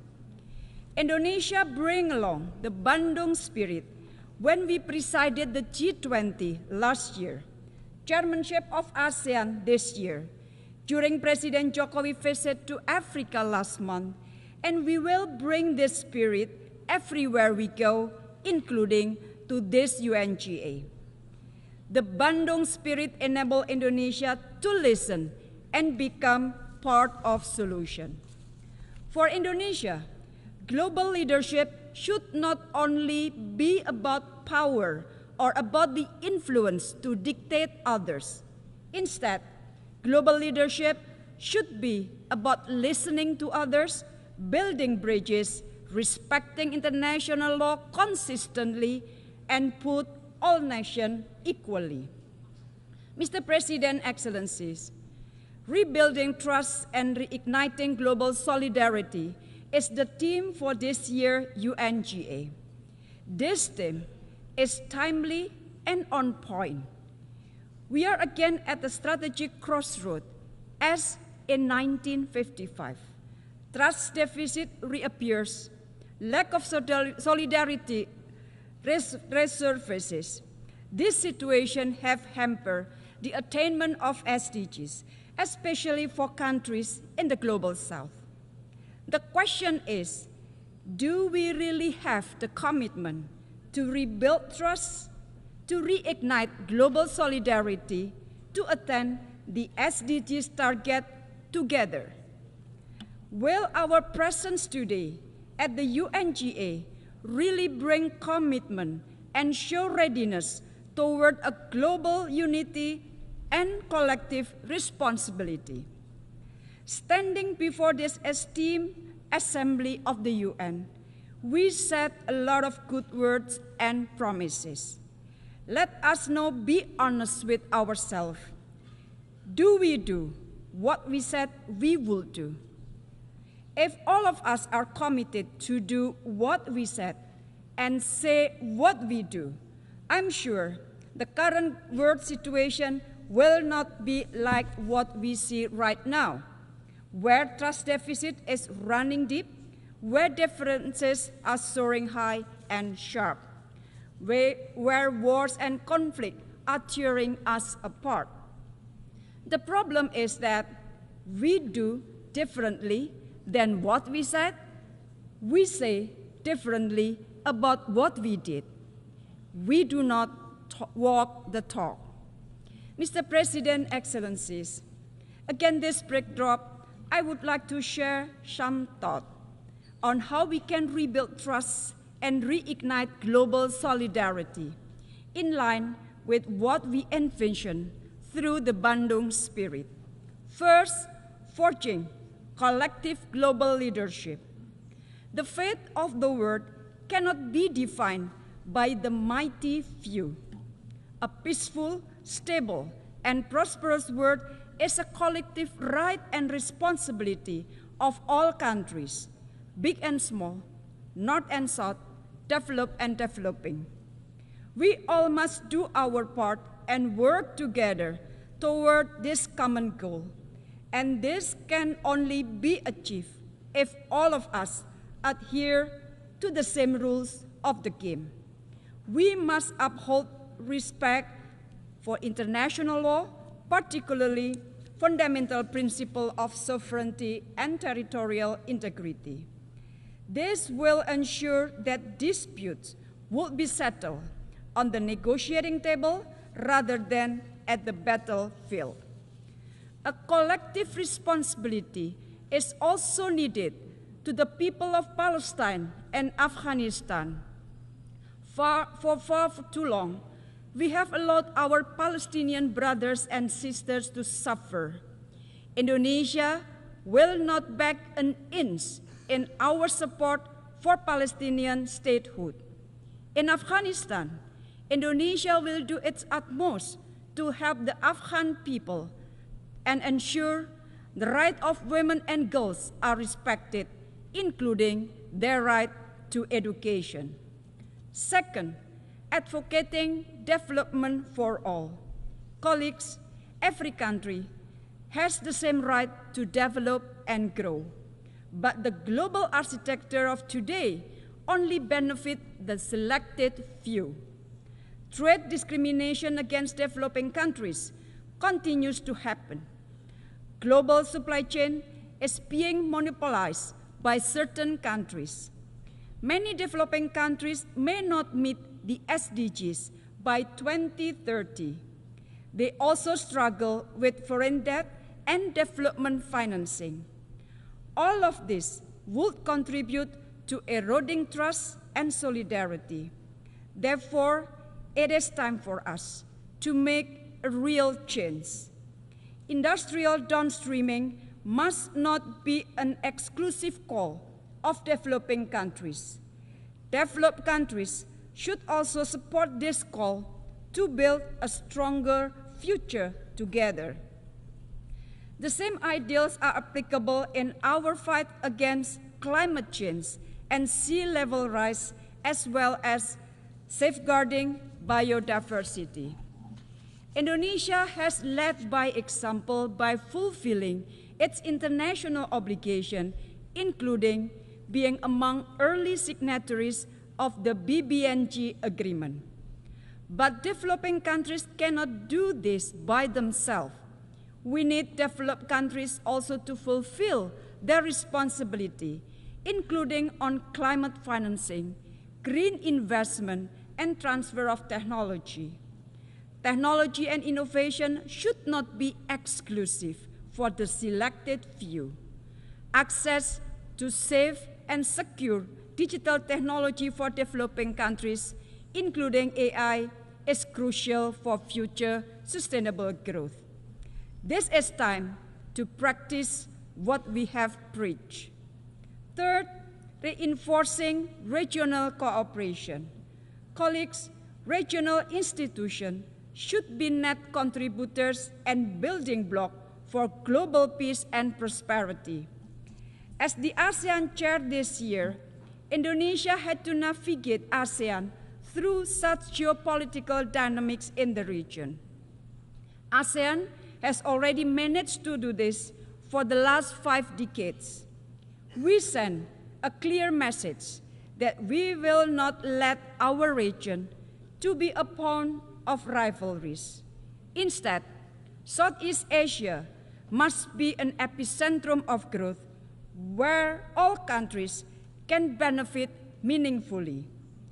Inclusivity will forever be the pillar of our region's architecture building. It is sufficient to say we managed to pull through. ASEAN have maintained its unity and established a long-term vision for ASEAN 2045.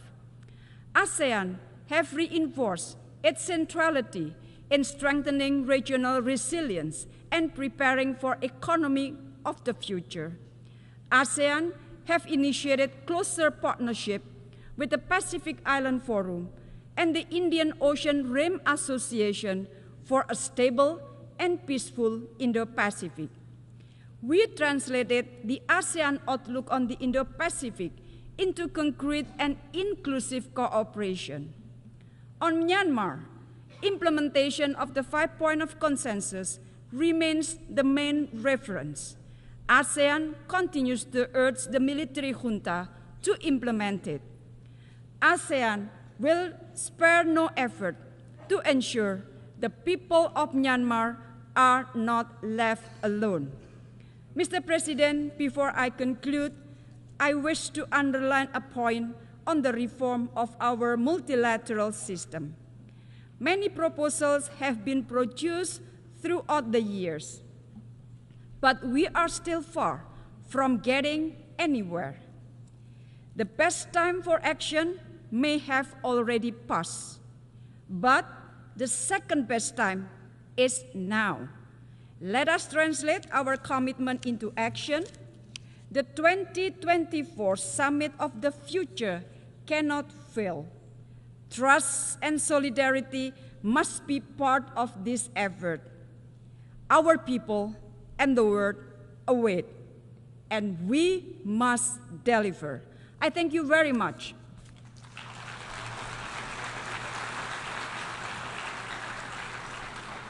I thank the Minister of Foreign Affairs of Indonesia.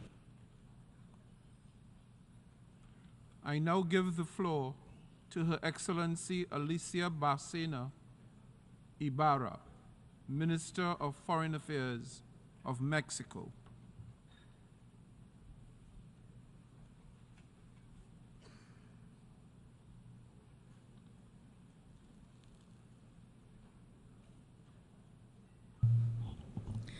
Señor Presidente, Denis Francis, amigo,